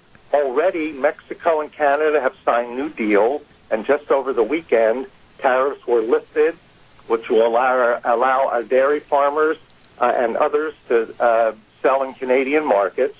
The South Koreans have already come up with an agreement. Japan is talking to us. The European Union has agreed to work to a zero-tariff policy, and for the first time since Richard Nixon normalized relations with China, they're talking to us. What's going to happen is there will be some short-term pain. We put on tariffs to bring China to the table. They retaliated by putting tariffs on food products, which will hurt our farmers in the short term. It will hurt the Chinese people because they're going to have to pay those tariffs in the form of higher food prices. So I don't think these will last very long, and the goal here is finally to come up with a trade agreement that's fair to the U.S. manufacturers and farmers. Dr. Busler, let me ask you this. Of course, I'm very pro-agriculture. I've been involved in agriculture all my life. And it always seems like when there's a problem like this, farmers and ranchers here in this country take it on the chin with a pretty good blow. And my point I'm getting at is how can they keep on suffering and seeing more of their numbers dwindle and going bankrupt and out of business when in essence the 1% that are involved in feeding the world, if they keep going on a diminishing basis, pretty quick food is going to be a commodity that's going to absolutely be sought after, and nobody's going to be the producer. Yeah, and all those points you raised, Deb, are very valid. And that's why the president is trying to put as much pressure as possible on everybody, all of our trading partners, to resolve these things as soon as possible. He said to the Chinese that I wanted this resolved by March 1st. It looked like at March 1st we were getting real close. So the president said, look, I'll give you 75 days to resolve this and no more. Up until a couple of weeks ago, the end of April, it looked like we had a deal with the Chinese. Then, for whatever reason, whether they perceived the president as being weak, whether they thought he wouldn't go through with this, they sort of backed out of the deal. Well, he said on March 1st, I'll give you 75 more days. The 75 days expired on May 10th, and he said, we don't have a deal. I'm slapping on these tariffs, and if we don't have a deal in another, I think he gave him 60 days, we're going to slap on some more tariffs. And the Chinese will retaliate, that's true, and it will cause some short-term pain to farmers, that's true, but we're trying to minimize some of that pain through the Farm Bill that's been passed.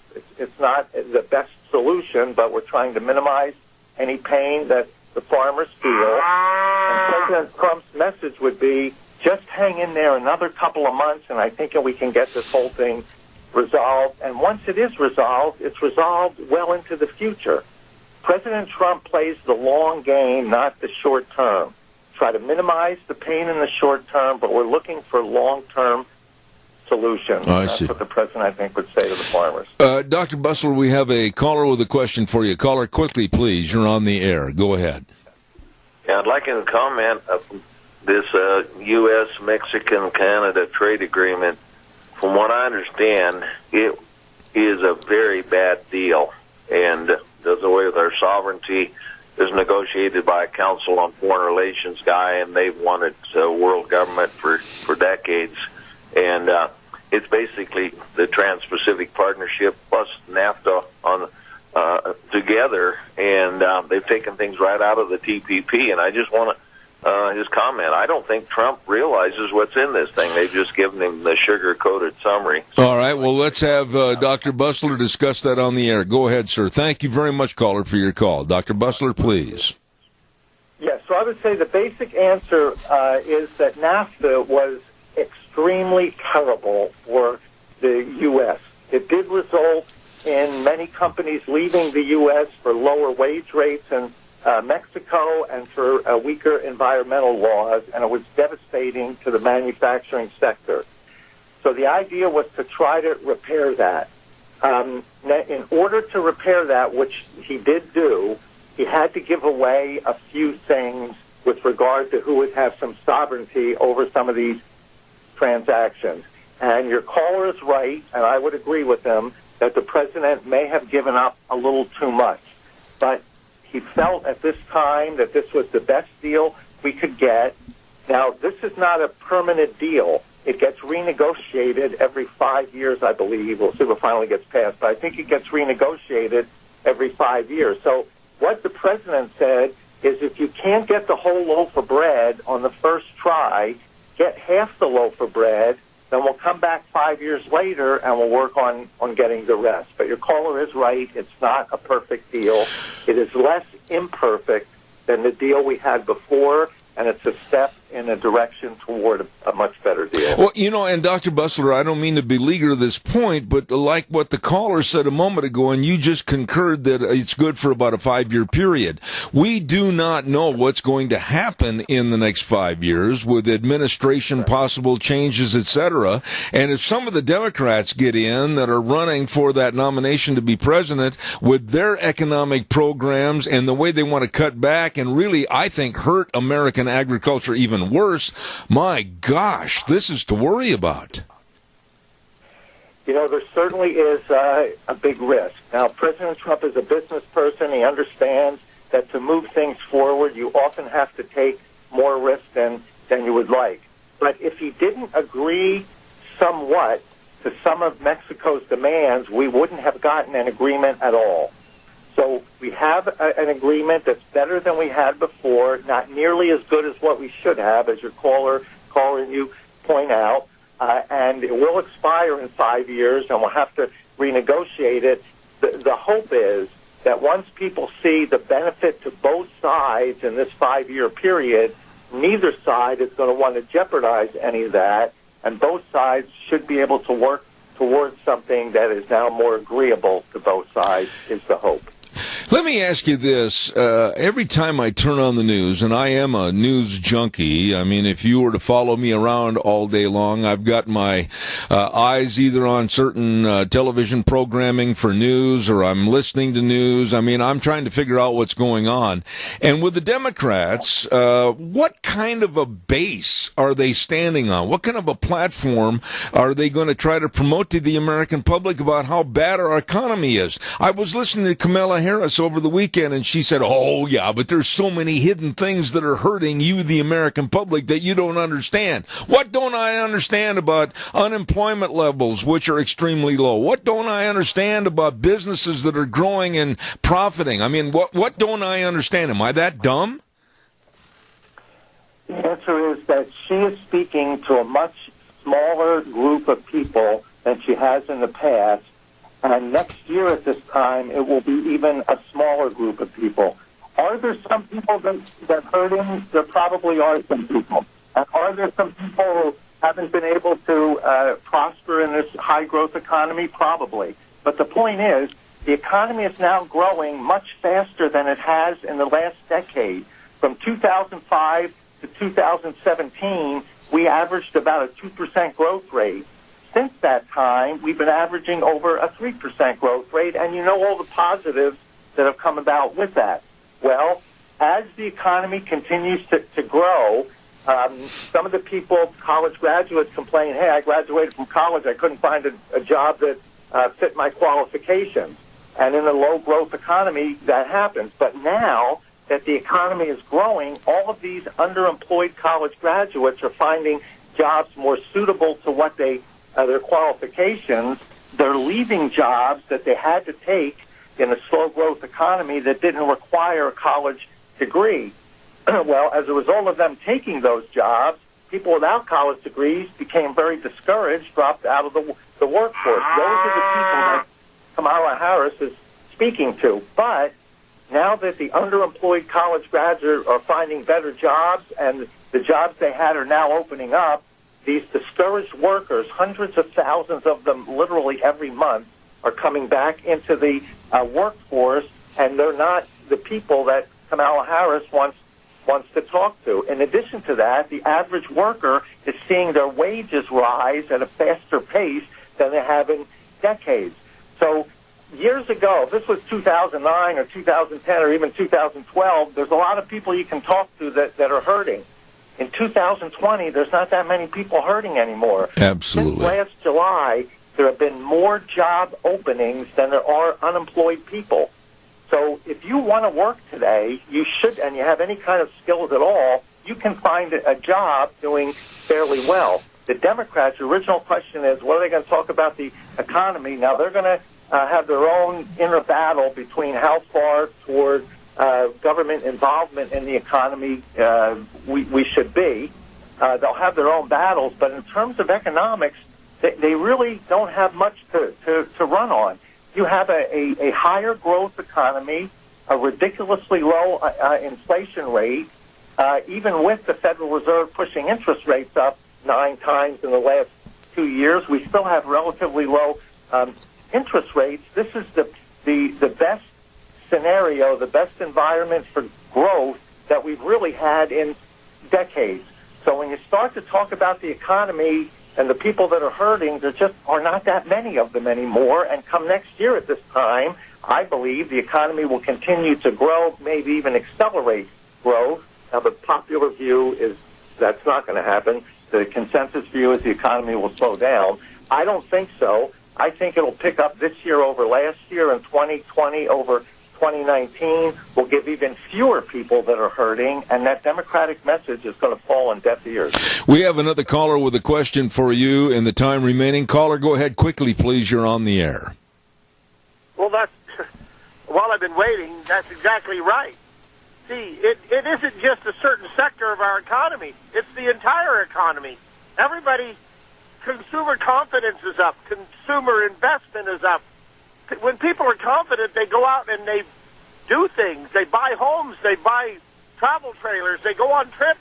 They build, they invest in their properties. They build shops. We're so busy. Everybody that I talk to says, I've never been busier that I can remember. You go to the freeway and it's full. You can't even hardly get down the thing. And this is Idaho. I can't imagine what it's like somewhere else. And in Idaho, we're very economic, free market-based economy. We're still normal here. I'll hang up. Thanks. Respond to the caller, please, Dr. Busler. Just everything he said is right. I mean, there's from not an academic. There's from somebody who's down really doing this. And everything he's saying is pointing to a very positive result. And as we said, the Democrats' message is going to fall on deaf ears if they're looking for people that have been left behind by this economy, because frankly, there's just not that many of them. If you have some initiative today and you have some motivation, it reminds me of 1984 when the economy was coming out of recession and growing, and people say, is this going to last? Ronald Reagan said, look, I've set the stage for you here. If you want to go ahead and try something, you want to follow a dream, you want to pursue something, his words were, go for it. Now is the time to go for it.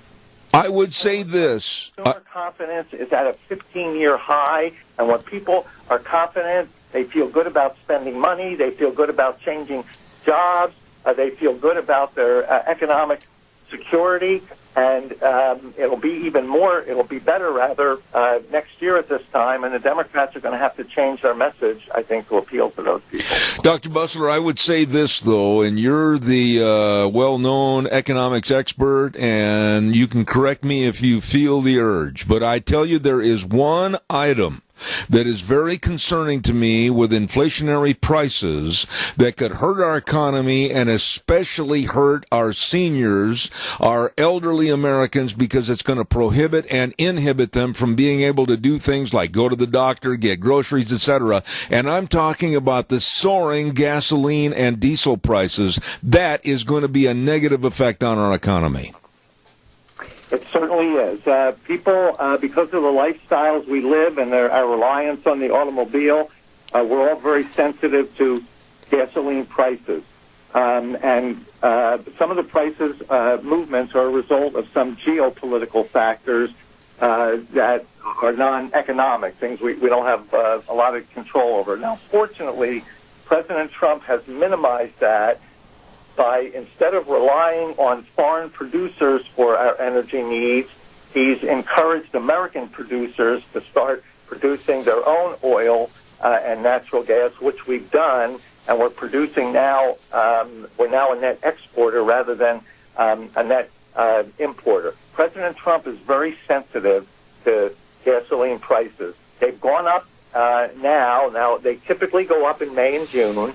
They'll start to go down again probably in late summer and fall. And I think we don't have to worry about the soaring gas prices we've seen at some point years ago. The president is committed to an energy policy that will have gasoline prices at a high enough point that it will encourage oil production, but at a low enough point that it doesn't have a negative impact on consumers. In your classroom of the students that you teach, what are their thoughts about energy and their age bracket, and do they or do they not understand?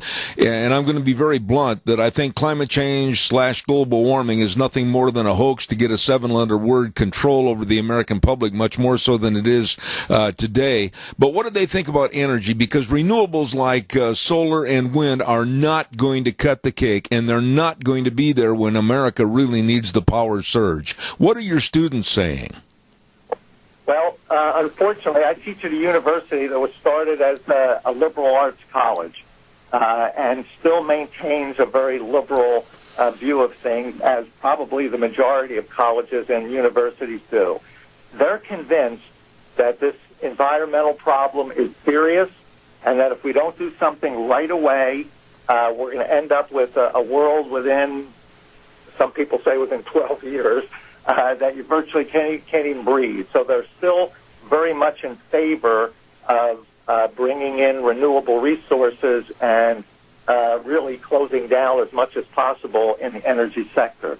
Now, if you talk to the business students who understand a little bit more about business, even if they have a view that we should go to renewable sources, they want to take a much more gradual approach and let the market take care of it rather than having the government. But this whole environmental issue is a very divisive issue. There's some people, as you just mentioned, who recognize that, hey, climate's change. If you look back through history, they've changed numerous times. There are deserts where we used to have fertile ground and vice versa.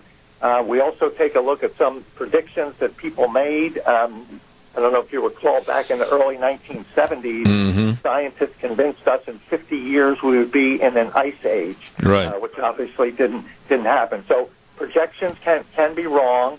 The climate does change over time. Many people believe that human activity is not having that a significant effect on that. On the other side are the environmentalists who are saying we're on the verge of a doomsday, and if we don't do something relatively soon, we're going to be in a very bad situation. Unfortunately, most of those people are also in academia and teaching, so the students get a view that the environment is a very serious problem, needs to be dealt with right away, and fossil fuels are contributing to the problem, is what they believe. Wow, we could cover a lot more ground, but I'll tell you what, I've got to say, that's all for today. Dr. Michael Busler is a public policy analyst, economics expert, and professor of finance. I want to tell you how much I value you're on the program on occasion. Thank you, and please come back soon. I certainly will. Thank you for having me. It's always my pleasure. Thank you, sir. Dr. Michael Busler, one of my favorite guests to have on this program, because he's a straight shooter about economics and what's really happening. Thank you very, very much. Holy smokes, I'm running late. I've got to get a weather forecast on here really quick, and the weather brought to you by our friends, Phillips, Oaks, Goodwin, Crane, and Company. You know what? They have been providing accounting services to the Mini-Cassia area for well over 50 years. The very best for you, your family, and your business. And whether you're in farming, whether you're in any kind of industry, manufacturing, whatever, they are there to serve you with the best of tax return preparation, tax planning, business consulting, retirement planning, all of this and so much more.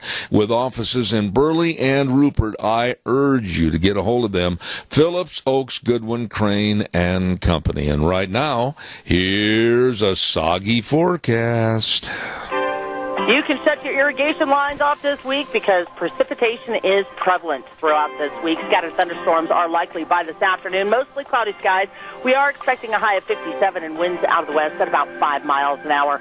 For tonight, scattered showers and thunderstorms. Again, mostly cloudy skies with a low of 40. That's going to continue for tomorrow, about an 80% chance of showers with a high of 53. Winds are going to be out of the west-southwest, picking up to about 14 miles an hour. Gusts as high as 20 miles an hour. For Wednesday, again, more rain showers in the forecast. Cloudy skies with a high of 53. More rain is expected for Thursday with a high of 55. And, yes, more rain and thunderstorms possible for Friday. Mostly cloudy skies and a high of 58. That's a look at your weather forecast for Zebba Duran. Anybody that sees me over the next couple of days with the wind and all the rain and everything, I'm going to be wearing one of my older hats because I don't chase real well, and if they end up in the puddle, it's not going to hurt anything. I'll tell you what. Weather forecast brought to us this hour by Phillips, Oaks, Goodwin, Crane, and Company. And like I said in the beginning, providing accounting services to the Mini-Cassia area for over 50 years. They are the best at what they do in helping you. With offices in Burley and Rupert, Phillips, Oaks, Goodwin, Crane, and Company. Wow, coming up next hour, what have we got? We've got Brandon Straka, and we're going to be talking about how many Democrats are walking away from the Democratic Party. And then at 10:30, of course, we've got Vicky's Country Gardens, so we got a full plate for the next hour. Hey, don't forget our friends at Cameron and Siemens Insurance, Highway 24 in Rupert. Oh, my. All you got to do is give them a call, make an appointment. They can help you. Life insurance, health insurance, all of this and so much more. They are dedicated and responsive to your needs. But you give them a call, make an appointment. 436-4424. Cameron and Siemens Insurance, Highway 24 in Rupert. Absolutely caring people. Lunch Bunch this Thursday at 11:30 at Denny's Restaurant. And, of course, that's located at 611 North Overland in Burley. We are going to be there at 11:30 for our Lunch Bunch. I urge you, and please help me out on this, we want to have everybody there. Everybody there. We want to have a full plate, if you will, of people coming down. Maybe even know some newcomers that you can invite. We'll have them there, and we'll start at 11:30, and we'll have all kind of gift certificate drawings from Walmart and Smith's Foods, Hanson Mortuary, Stokes Groceries, Doug Martin, Denny's. Oh, we have fun. We have fun. So come on down Thursday at Denny's Restaurant, America's Diner, for Zeb's Lunch Bunch. We are going to take a little break for about 7 minutes, let the big boys from CBS come in and mess up everything we've put together, and then we will be back in just a few minutes. Have a great day.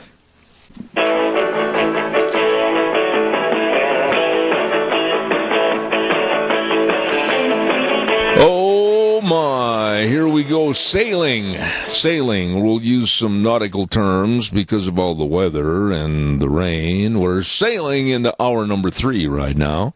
Holy moly, build the ark. Zebba Ranch brought to you by our major sponsor, your Magic Valley Les Schwab Tire Centers. All 7 locations serving you with the best of tires for your safe spring and summertime driving. And, of course, great advertisers like Burley Physical Therapy and Rehabilitation at 1263 Bennett Avenue, Suite 2 in Burley, helping you get back to being you. Don't forget our friends at Ramsey Heating and Electric and Lennox teamed up with the Home Comfort Systems, and they're offering up to $1,700 in rebates on a new system. Well, you better check it out. Call Ramsey Heating and Electric today at 678-0459. Terms and conditions apply. See dealer for details. Ramsey Heating and Electric and Lennox. Also on Thursdays, don't forget that we have Cassia County School Days, and we really have met some outstanding outstanding people with Cache County School System. And it's brought to you by A Child's World at 1308 Overland in Burley. My goodness. They've got all the baby furniture, and they've got all the clothing, and they've got all the games, puzzles, and toys. They've got a lot of goodies in there for the whole family. Don't forget to stop in, and we thank them. A Child's World at 1308 Overland in Burley. Right now, let's go to the phone line, and I had... Yes? I think you already kind of know what I'm about to ask. You're going to ask me if there's another number for this gentleman. Of course, sir. I do not have another number. Deanne is working feverishly upon hearing that to get a hold of Dylan, the booking agent, about why Brandon Straka is not available. That's the only number that I had, but read it back to me real quick on the air. I don't care. Tell me what it was, and we'll make sure it was right. Okay, so I have... Real fast. 917-332-8511. You are spot on. You just won the prize. Keep trying that, please, and we'll try to come up with another number. All right, will do, sir. Thank you very much. Appreciate it. So that means that we have an opening right now. And that means that you are more than welcome to call in and talk about any subject you want to talk about for the next couple of minutes. I would welcome it. Relish it. Give me a call, please. 436-2244. 1-866-927-4587. Give me a call. One of the issues that I was going to talk about, and I am going to be talking about, as a matter of fact, on Wednesday, is the issue that the LGBT and what they're trying to do to get special rights. Well, the House voted this past week, and they voted in favor, and this just absolutely makes me furious, to give LGBT people a special rights protection program. The House voted 236 to 173, and the big concern I have, and I think anyone that's a Christian should have, is that the bill very, very possibly is going to jeopardize religious freedoms by requiring, here's the word that's used, listen to this carefully out there, by requiring acceptance of a particular ideology about sexuality and sexual identity. In simple terminology, they're putting the hammer on us and saying, you have to accept the gays and the lesbians and the transgenders. Why, you can't say a word about them, even though your religious Bible says it's wrong. You have to accept it. No, I can't. No, I won't. I guess I'm going to come right out and say this, that I am looking forward to a confrontation with anyone or any group that says that I have to accept their perverse and not normal lifestyle. If you do, the onus is on you if you call yourself a Christian. I'm going to stand up and I'm going to fight this and absolutely not adhere to it in any way, shape, or form. They want special rights and privileges so that they can be in control. That's it, bottom line. And I wonder how many people in the audience right now are willing to stand up and speak out against this. Because the power play could be to where they go to your churches, your ministers, and ministers not being very brave with a John Wayne attitude are going to cower even more. Give me your calls. Give me your thoughts. 436-2244, 1-866-927-4587. Please, don't weaken on this. Give me a call. Wednesday at 10:06, I'm going to have Reverend Paul Thompson coming back on the air. He is the only one that's had the nerve, the backbone, and the spine to speak out on these issues. I have opened the door on my studio to anybody and everybody in the clergy that wants to come on and discuss social issues that are affecting our kids, are affecting our families, are affecting our government and the way we live in this country. And nobody seems to have the caring or the backbone. Caller, good morning. You're on the air. Yeah, good morning, Zeb. I've got a backbone. And I stand against this lifestyle. I think it's a horrible, horrible way to live. I think it creates more problems than it solves. There's diseases there that aren't good. It's just a horrible lifestyle, and I'm not going to be a part of it. I won't join them. I'm not going to become part of their team. Jerry, let me just say this. Jerry, wait a minute. Jerry, when you make a sentence closure with a period, give me a chance because you broke there for a minute. Let me just say this before you continue on. I'm not going to condemn anybody for the lifestyle they want to choose, but don't promote it to me, my family, and make demands upon me changing my attitude, and I'm sure you agree. I agree absolutely. They can live how they want. It ain't going to affect me. I am not going to become part of their movement. I'm not going to have anything to do with it. And I'm absolutely opposed to it. And I think the Senate, if they pass it too, are insane. I think the House has got a lot of people in it that are not good Americans. I think there's a lot of real bad people there that don't deserve and shouldn't be where they're at. Would you tell me one thing, Jerry, and we're going to have a give and take conversation on this. Tell me and give me an example of what rights they don't have that you have. Tell me. They're American citizens. Tell me what rights they don't have. I don't know of a single one. They've got every right I've got, and I think that's wonderful. They should have the same rights I've got. They should not be privileged and have more rights than I've got. That's right. And stymieing and stopping anything that you believe as a Christian with the Bible, etc., is absolutely using their so-called rights, extra rights, to stop and stymie me. That ain't going to happen, Jerry. I'll tell you that. Well, they're not going to change my Bible. I'm not going to go buy a new one. That's right. I'm going to stay what it is, how it is. I think it's inherent. Absolutely. Jerry, I appreciate your call. It was a great conversation. Thank you. I appreciate it. Thank you. Have a wonderful day, and may the Lord bless you and your whole audience. Thank you very much. Caller, you're on the air. Go ahead quickly. Yeah, what is equal about this situation? They're asking for more rights than what we have. It's not equal rights. It's in favor of theirs every doggone time, and I'm sick and tired of it. Well, it's dominant rights, Keith. It's dominant rights. They want the right to shut you and me and others up. They want to stop the clergy from preaching about maybe Romans 1:27 on Sunday morning from the pulpit. I am fed up with this acceptance of a particular ideology. I am not going to do it, and I'm going to speak right now. They can pull the plug on this program, but we're going to go down winners because I'm not going to kowtow to their perverse lifestyle. I'm behind you 100% on that because I don't mind equal rights, but giving somebody else more of a hand up or whatever you want to call it than I have is not fair. Well, tell me what rights they don't have. If they want to go down and buy a new car, they can go buy a new car. If they want to go in and buy an ice cream cone, they can go buy an ice cream cone. And they can go to the polls. They can do... What rights don't they have that they had to have this special LGBT rights? Well, I'll tell you what's going to happen, Zeb. There's going to be churches that are simply not going to accept that. And so that may be an equal rights situation.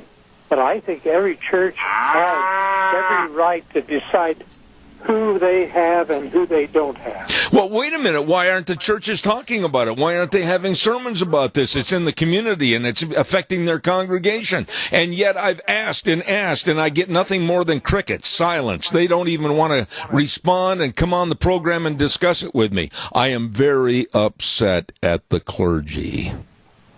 Well, it's the clergy, and it's also their congregation. That's right. Why don't the congregation ask it? There you go. Amen. We're full of cowards, all of us. I tell you what, it's about time we started speaking out for the values and the moral values and the family values in this country, and nobody has the guts to do it.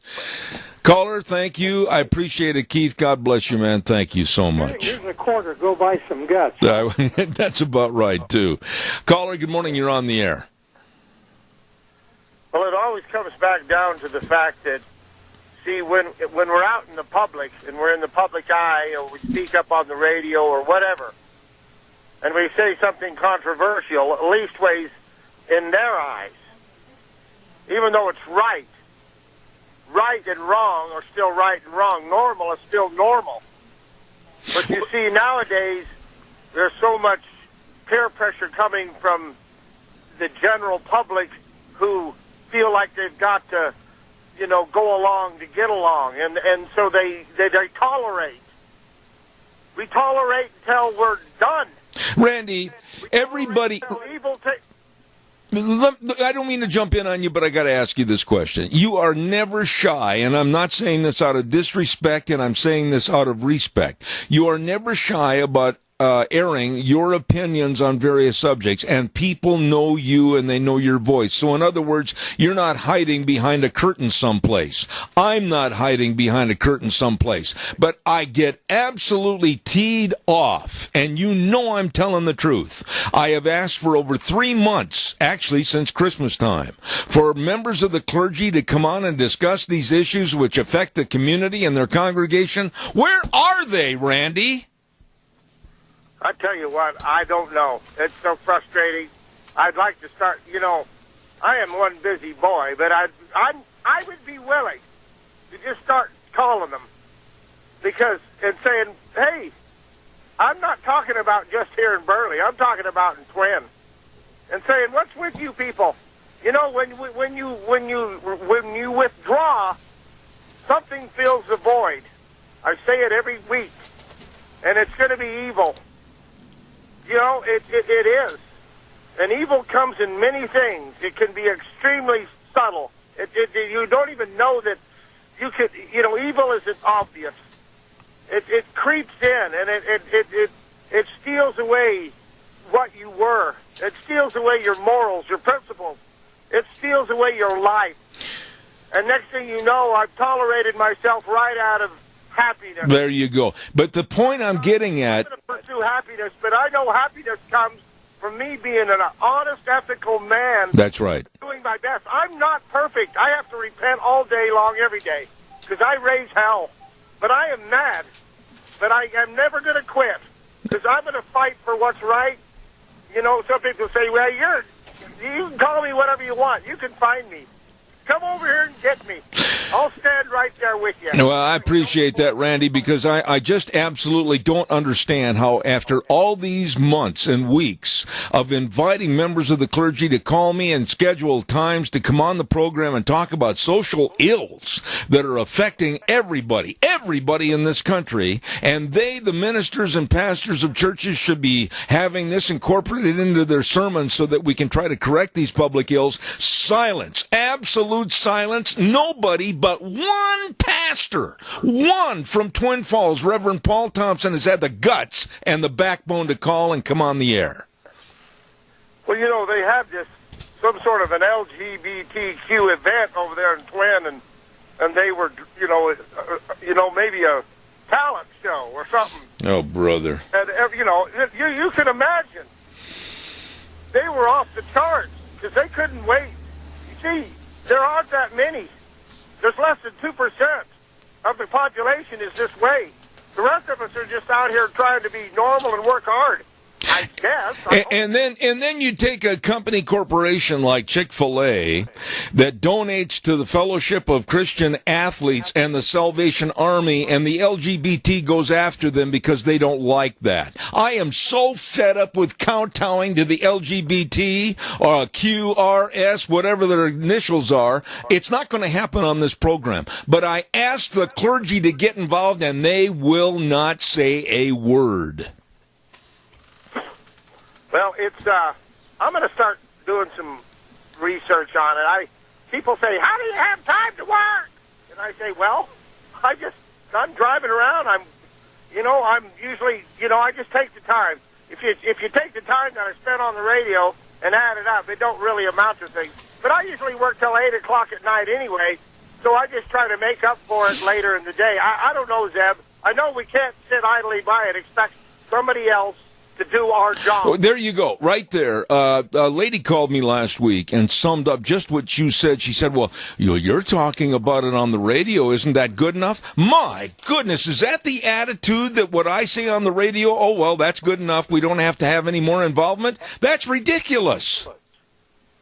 Nothing's going to change until you actually see that it has changed. If I don't go change the water on my lawn, I can pray all day that somebody else or somehow divine intervention. But at the end of the day, after I wasted all day praying, not that it's waste, but I'll look out there and the water will still be running where it was.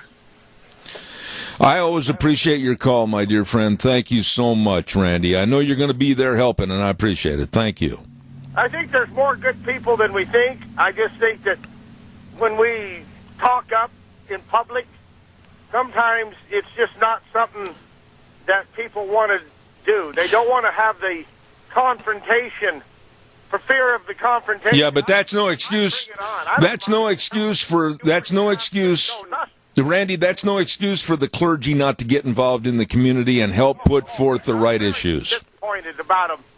You've said this in the past, and I never really, thought about it. Now, I'm going to find out. I'm going to do some calling. I'm going to just start going through the phone book and make a list of churches, and I'm going to start calling them. And they give me answer the phone. We're going to have a conversation. Good. I want to know. Are you worried about your numbers, or you're worried about doing God's work? There you go. That's excellent.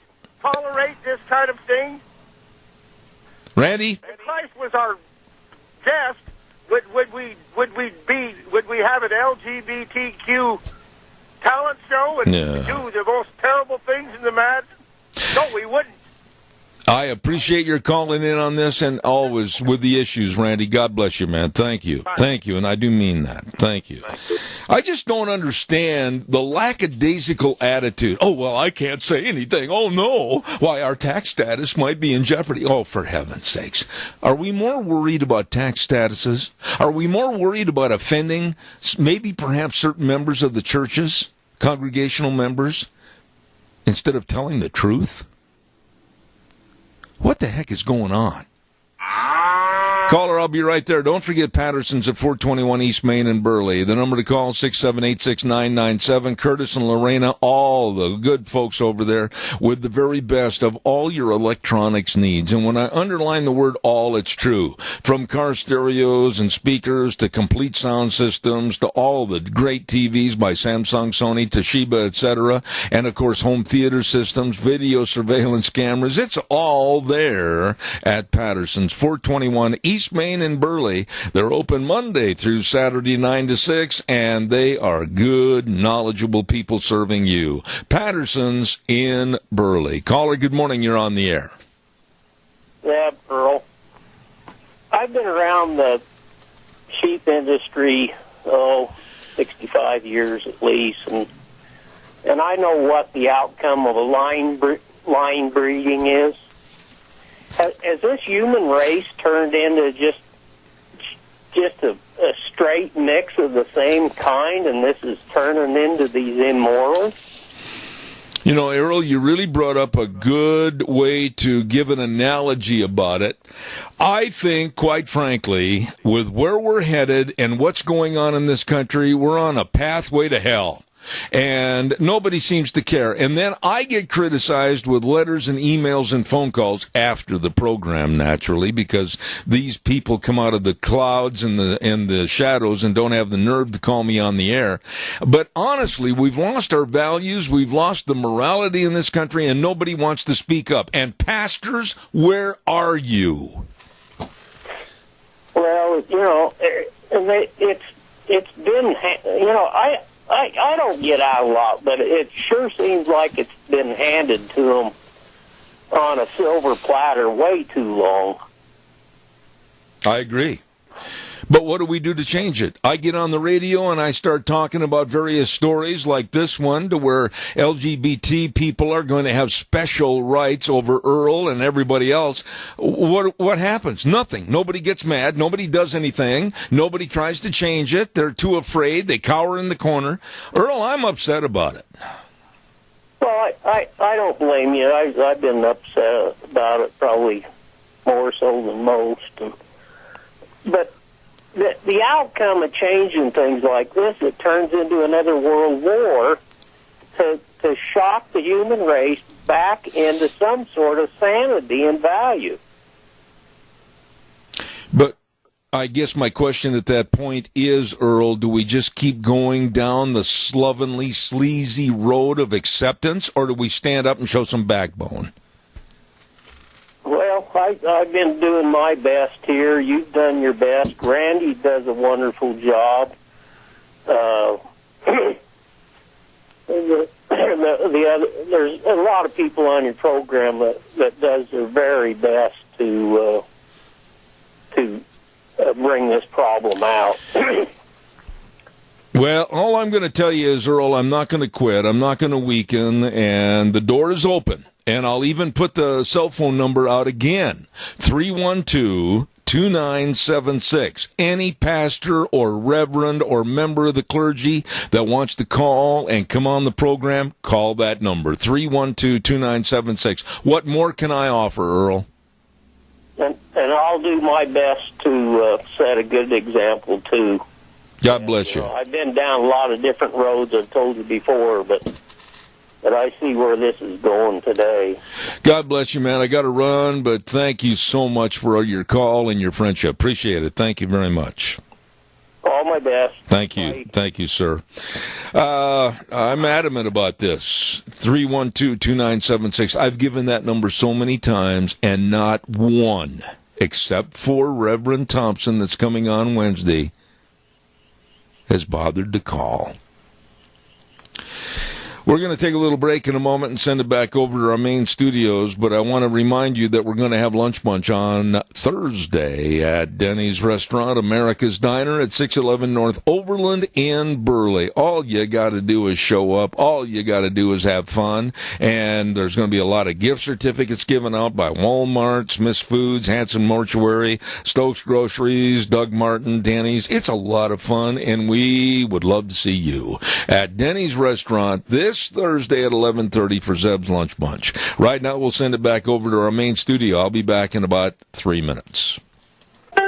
And now, back to Zeb at the Ranch on AM 1230 KBAR. To reach Zeb, call 436-2244 or toll free 1-866-927-4587.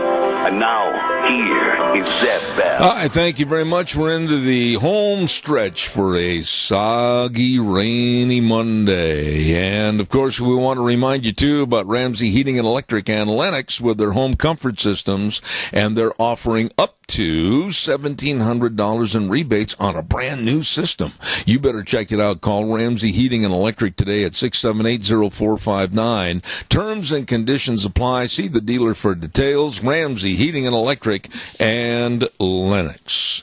Well, right now it's time to scoot on over to the Burley Paul Highway, and my, the lovely, wonderful lady that we have over there for this next segment, called Green Thumbs, Dirty Knees, and Vicky's Country Garden at 185 South, 600 West of Paul. Here's the lovely Miss Vicky. Good morning, Zeb. Are your feet webbing yet, or are you quacking? Well, I'm kind of upset with you, quite frankly. Really? Well, you had volunteered to bring the monkeys, the sheep, and the horses aboard the ark, and you didn't show up. I didn't show with them. I couldn't get my ducks in a row.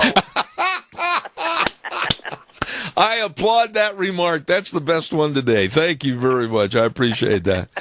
Honestly, it's wet out there. It's very wet. Yes, it is very wet. And not that we don't need this nice rain. I mean, it's doing a lot of good.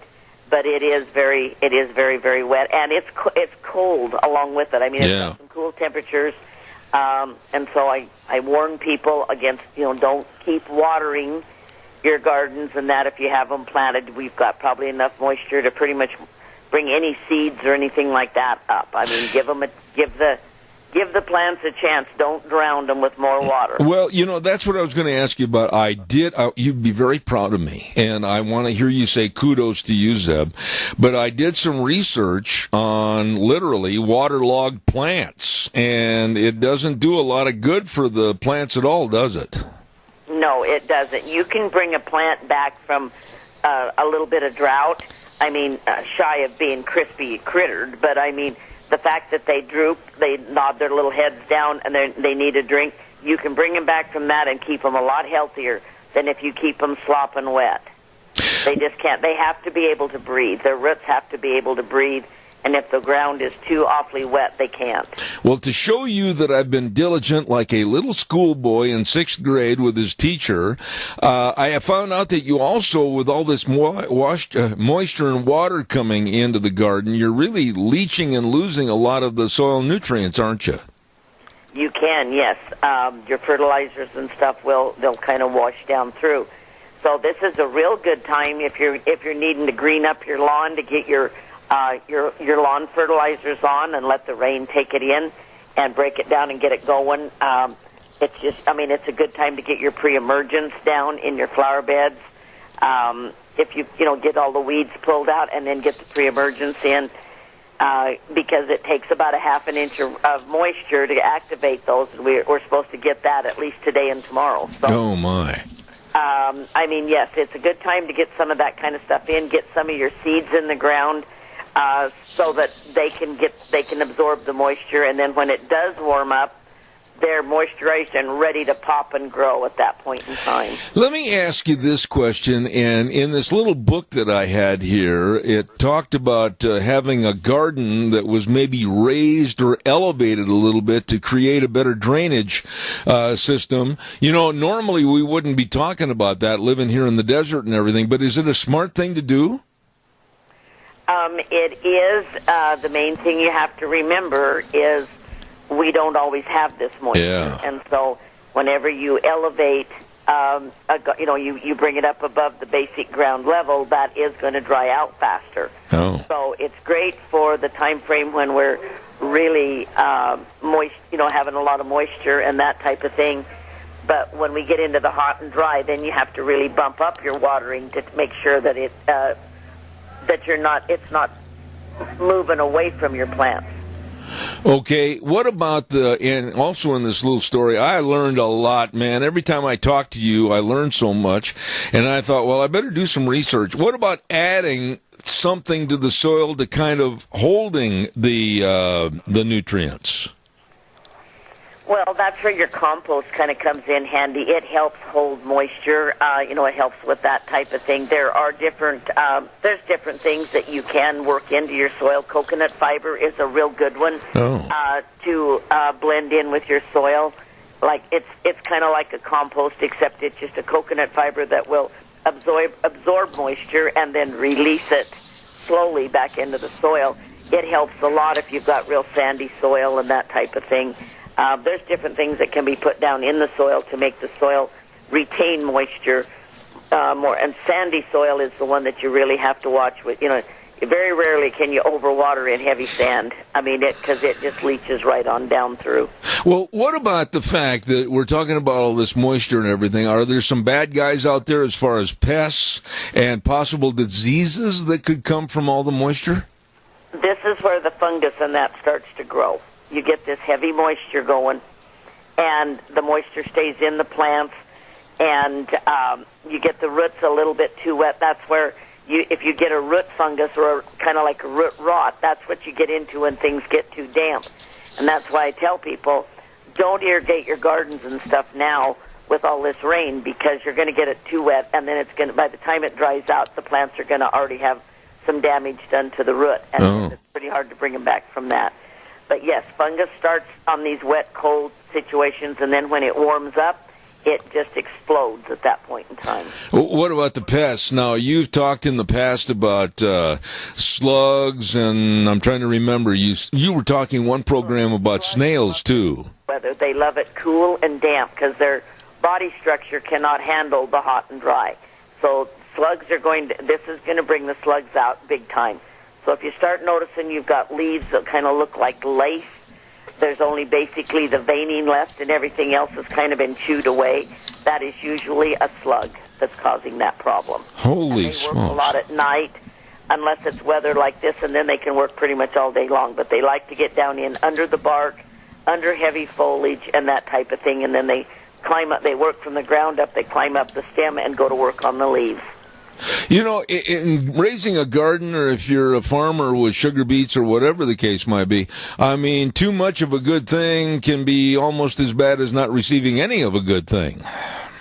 This is true. I mean, at least when it is hot and dry, you have the control of how much water you're putting on and when you put it on. Yeah. But when we have these kind of situations like this, we don't have any control. We just kind of sit back and go, oh, gee, here we go again. It's raining again. This is real bad weather for cucumbers, squash, pumpkins, melons, this kind of thing. They will not do well in this kind of weather. They will damp off on you real bad. Oh, really? Hard rains will have them in trouble. And so unless you're planting seeds, don't put your cucumbers and stuff in. Do not put plants in this kind of weather because it's way too wet and cold. I had a call with a question Friday, as a matter of fact, on my day off. You and I last week and the week prior to that have been talking about the raised and elevated gardens. And this lady said, what kind of soil do I need to put in the raised and elevated gardens? Well, there's a couple of ways to go with that. A lot of people use like a potting soil, kind of like the one I use here that I grow all my stuff in. But you have to remember that with potting soil, it is a growing medium. There is no nutrient in it. So you have to keep your fertilizers up on it. You have to keep the fertilization bumped up on it on a regular basis. Otherwise, your plants, they'll grow, but they just don't do well because they've got no food to eat. Oh, pull in. Okay. And the other way to go is just some good topsoil. If you've got a good sandy loam topsoil, and then mix some compost with it, and possibly bring in some perlite and some coconut fiber blend into it, that makes it real good. Your soil has its own nutrient in it, so you don't have to fight the fertilization as much because basic soil has your general nutrients, but your potting soils don't. So you want to make sure you've got your micronutrients bumped up in your fertilizer. You want your nitrogens, your phosphates, your potash, all of the different, the magnesium. You have a nice blend so that the plants have everything that they need to function. Okay. Now, I had another email, and we were talking about how to build these things and the soil and everything. And then another person sent an email and said, okay, fine. When it comes to irrigating and keeping the crops that are in those elevated stands moist, won't they be in need of more water because the water basically will drain out quicker than if it were regular soil conditions? Yes, they will. They're elevated, and so you get the drainage, which is sometimes, it can be good. Again, that way you can control your moisture content on them.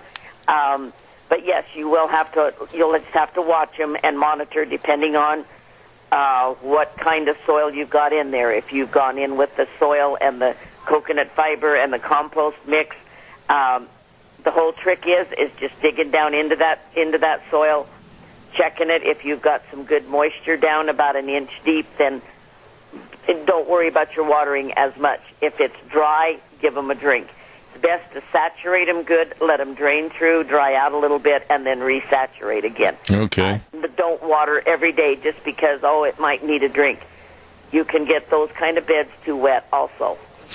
Now, a lady from Twin Falls heard our conversation, I think it was 3 weeks ago. We were talking about gardening tools and what you need. And she said, would you have Vicki please go over that again? She said, I don't know what kind of a shovel or a hoe or whatever to get. She says, go ahead and tell me again. So I'm asking you.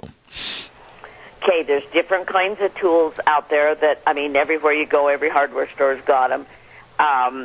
if you can get one of my favorites that I like is it's called a winged weeder. A what? It looks like, and I know most people aren't going to know what I'm talking about here. It looks like a sickle section out of off of a mower blade. It's a triangular blade, very sharp, very pointed. You can cut weeds going and coming. I mean, you can go all directions. You've got the points to get down in around things and cut them out. And they're very sharp. They do a really good job. You can get them in different sizes. And to me, those are one of the best that there is. The old wide-headed hoe is all right, but you have a tendency, you can kind of have hoe blight pretty bad with those at times. It can get in and cut things out that you don't necessarily want out.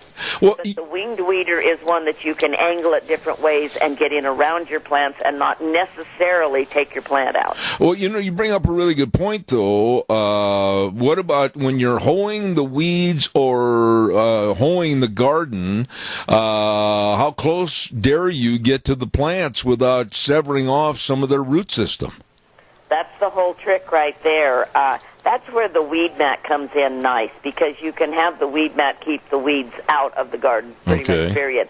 But if you've got weeds coming up right next to your plant, your best bet is, unfortunately, bend over, reach down, and pull them out by hand.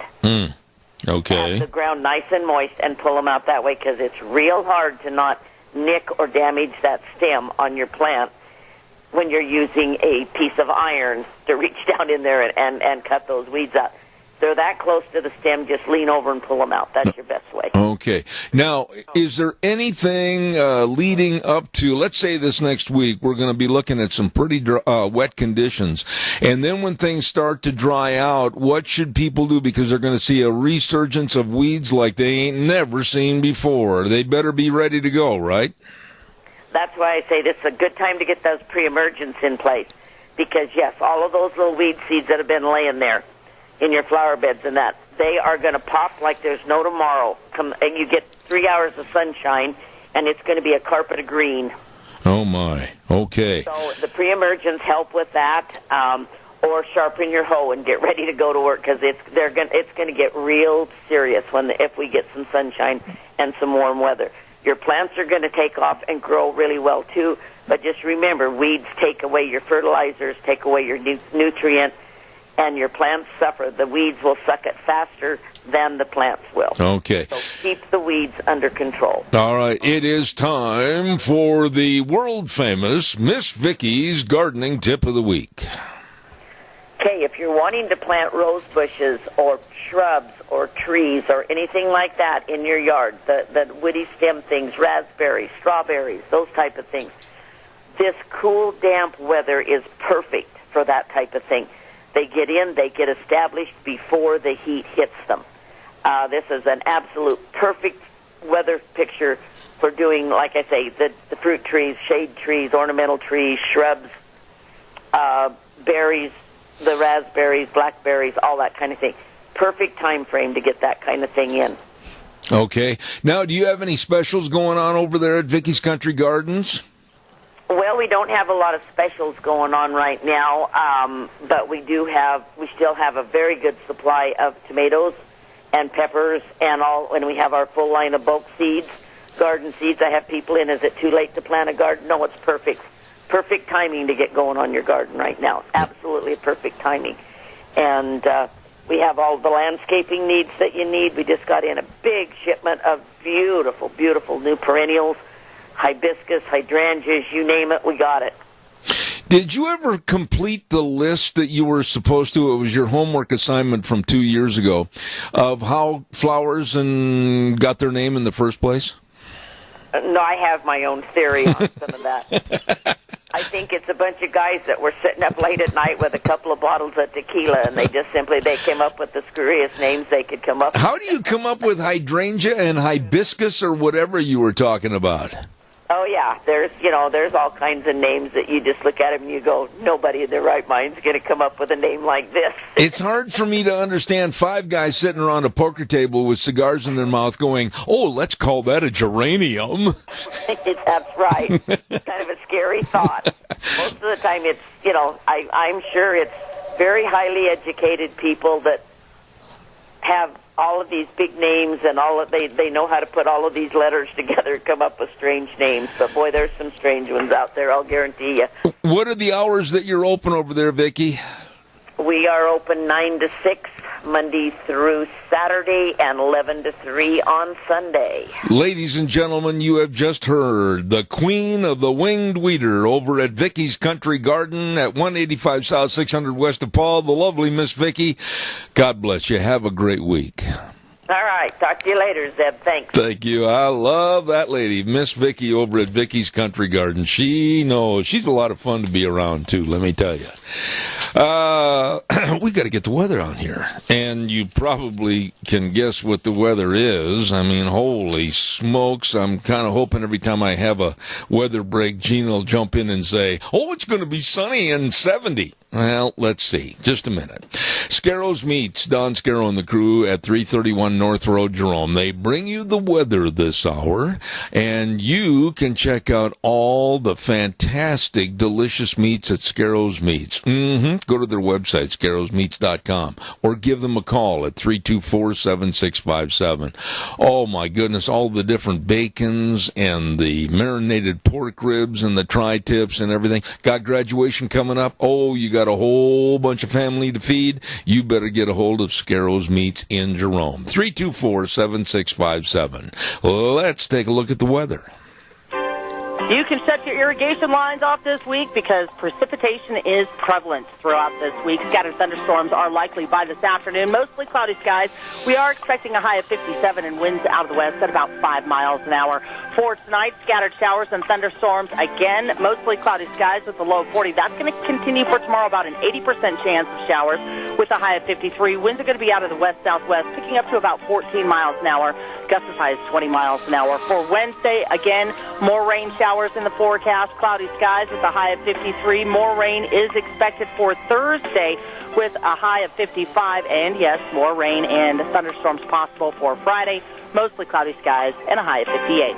That's a look at your weather forecast for Zebedee. And I appreciate it, Gina. Thank you very much. Don't forget Don Scarrow and his excellent staff over at Scarrows Meats, 331 North Road, Jerome. Yes, sirree, Bobby, the number to call, 324-7657. Better get your order in. Don't forget you've got a gathering for graduation. Call them. They are changing the way we eat, one delicious bite at a time at Scarrows Meats.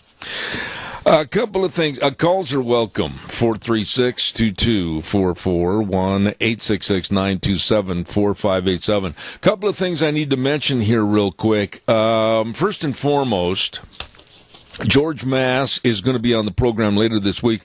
We're going to be talking about the 5th annual Idaho Roll Call Memorial Ride, and that's going to be Saturday, June 1st. And, of course, after the ride, they're going to have a program at 7th and Scott Street in Rupert. They're going to have food and a wonderful program, and I urge you to be a part of it on Saturday, June 1st. I understand our dear friend, Idaho State Senator Kelly Anthon, is going to be the Master of Ceremonies, and just very patriotic in what they do. George, I salute you, and Donna.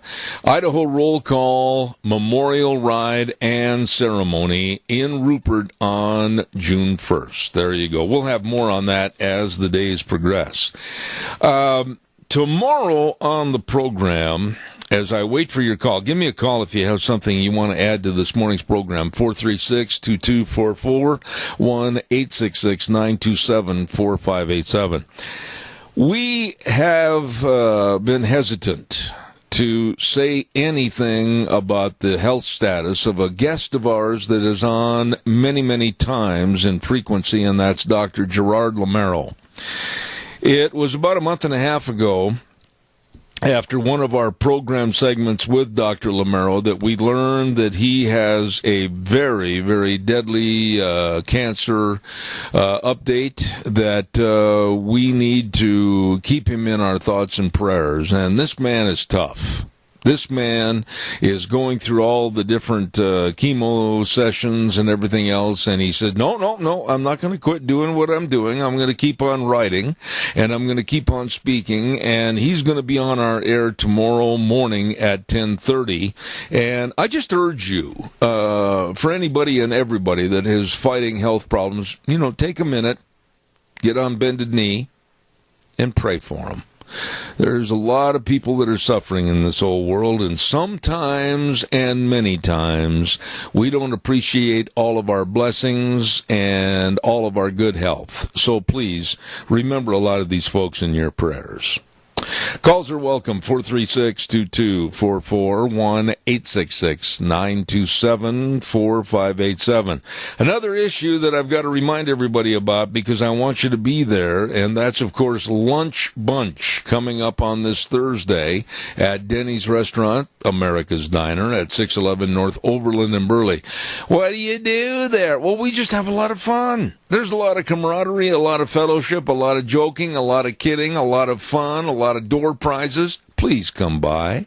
And we start at 11:30 at Denny's Restaurant at 611 North Overland on this Thursday. And we'd like to say again thank yous to Walmart, Smith's Foods, Hanson Mortuary, Stokes Groceries, Doug Martin, and Denny's for all of their help with the donations. Thank you very much. Big shout out to our major sponsor. And that's, of course, your Magic Valley Les Schwab Tire Centers. Wow, are they busy this time of the year? Absolutely. A lot of people are getting ready to leave Boogie out of town on Memorial Day, and they want to make sure they've got safe tires. Well, you might check this out for your pickups and SUVs, the Open Range AT. What a tire. All-terrain tire, superior braking, quiet ride. Oh, yeah. Check it out today. And don't forget, many of the tires for your cars and your pickups and SUVs are on sale. All the different tread designs, all the different sizes, everything right there at all 7 locations, along with the best in brake service, front end alignment, shocks and struts and batteries. I'm telling you, just stop in and say howdy, just like Minnie Pearl, and they'll take care of you. With Lane and Rupert, Dave on Blue Lakes and Twin, Mike and Buell, Mike and Jerome, the Twist family and Paul, Daniel on Poline in Twin Falls, and Trent on Overland in Burley, your Magic Valley Les Schwab Tire Centers. Dr. History's tomorrow, too, along with our open forum and other guests coming on to talk about various subjects, and we want you to stay tuned. Our blog is really catching on in popularity. It's getting bigger and bigger all the time, and if you'd like to subscribe to Cow Pies and Coffee Cups, once a week we have that blog, and all you do is go to zebbell.com, and you'll see where to click on, give your address, and we'll make sure that it's sent to you. Until tomorrow at 8:06, right here on K-Bar 1230, I should say, 12:30 a.m., and also streaming live on the internet, zebbell.com. We're going to say, I hope you have a great day. Stay dry, Wheels. Stay out of the puddles, and we'll be back here tomorrow morning at 8:06, where we always say the way things were are the way things ought to be, and the world needs more cowboys. See you tomorrow morning.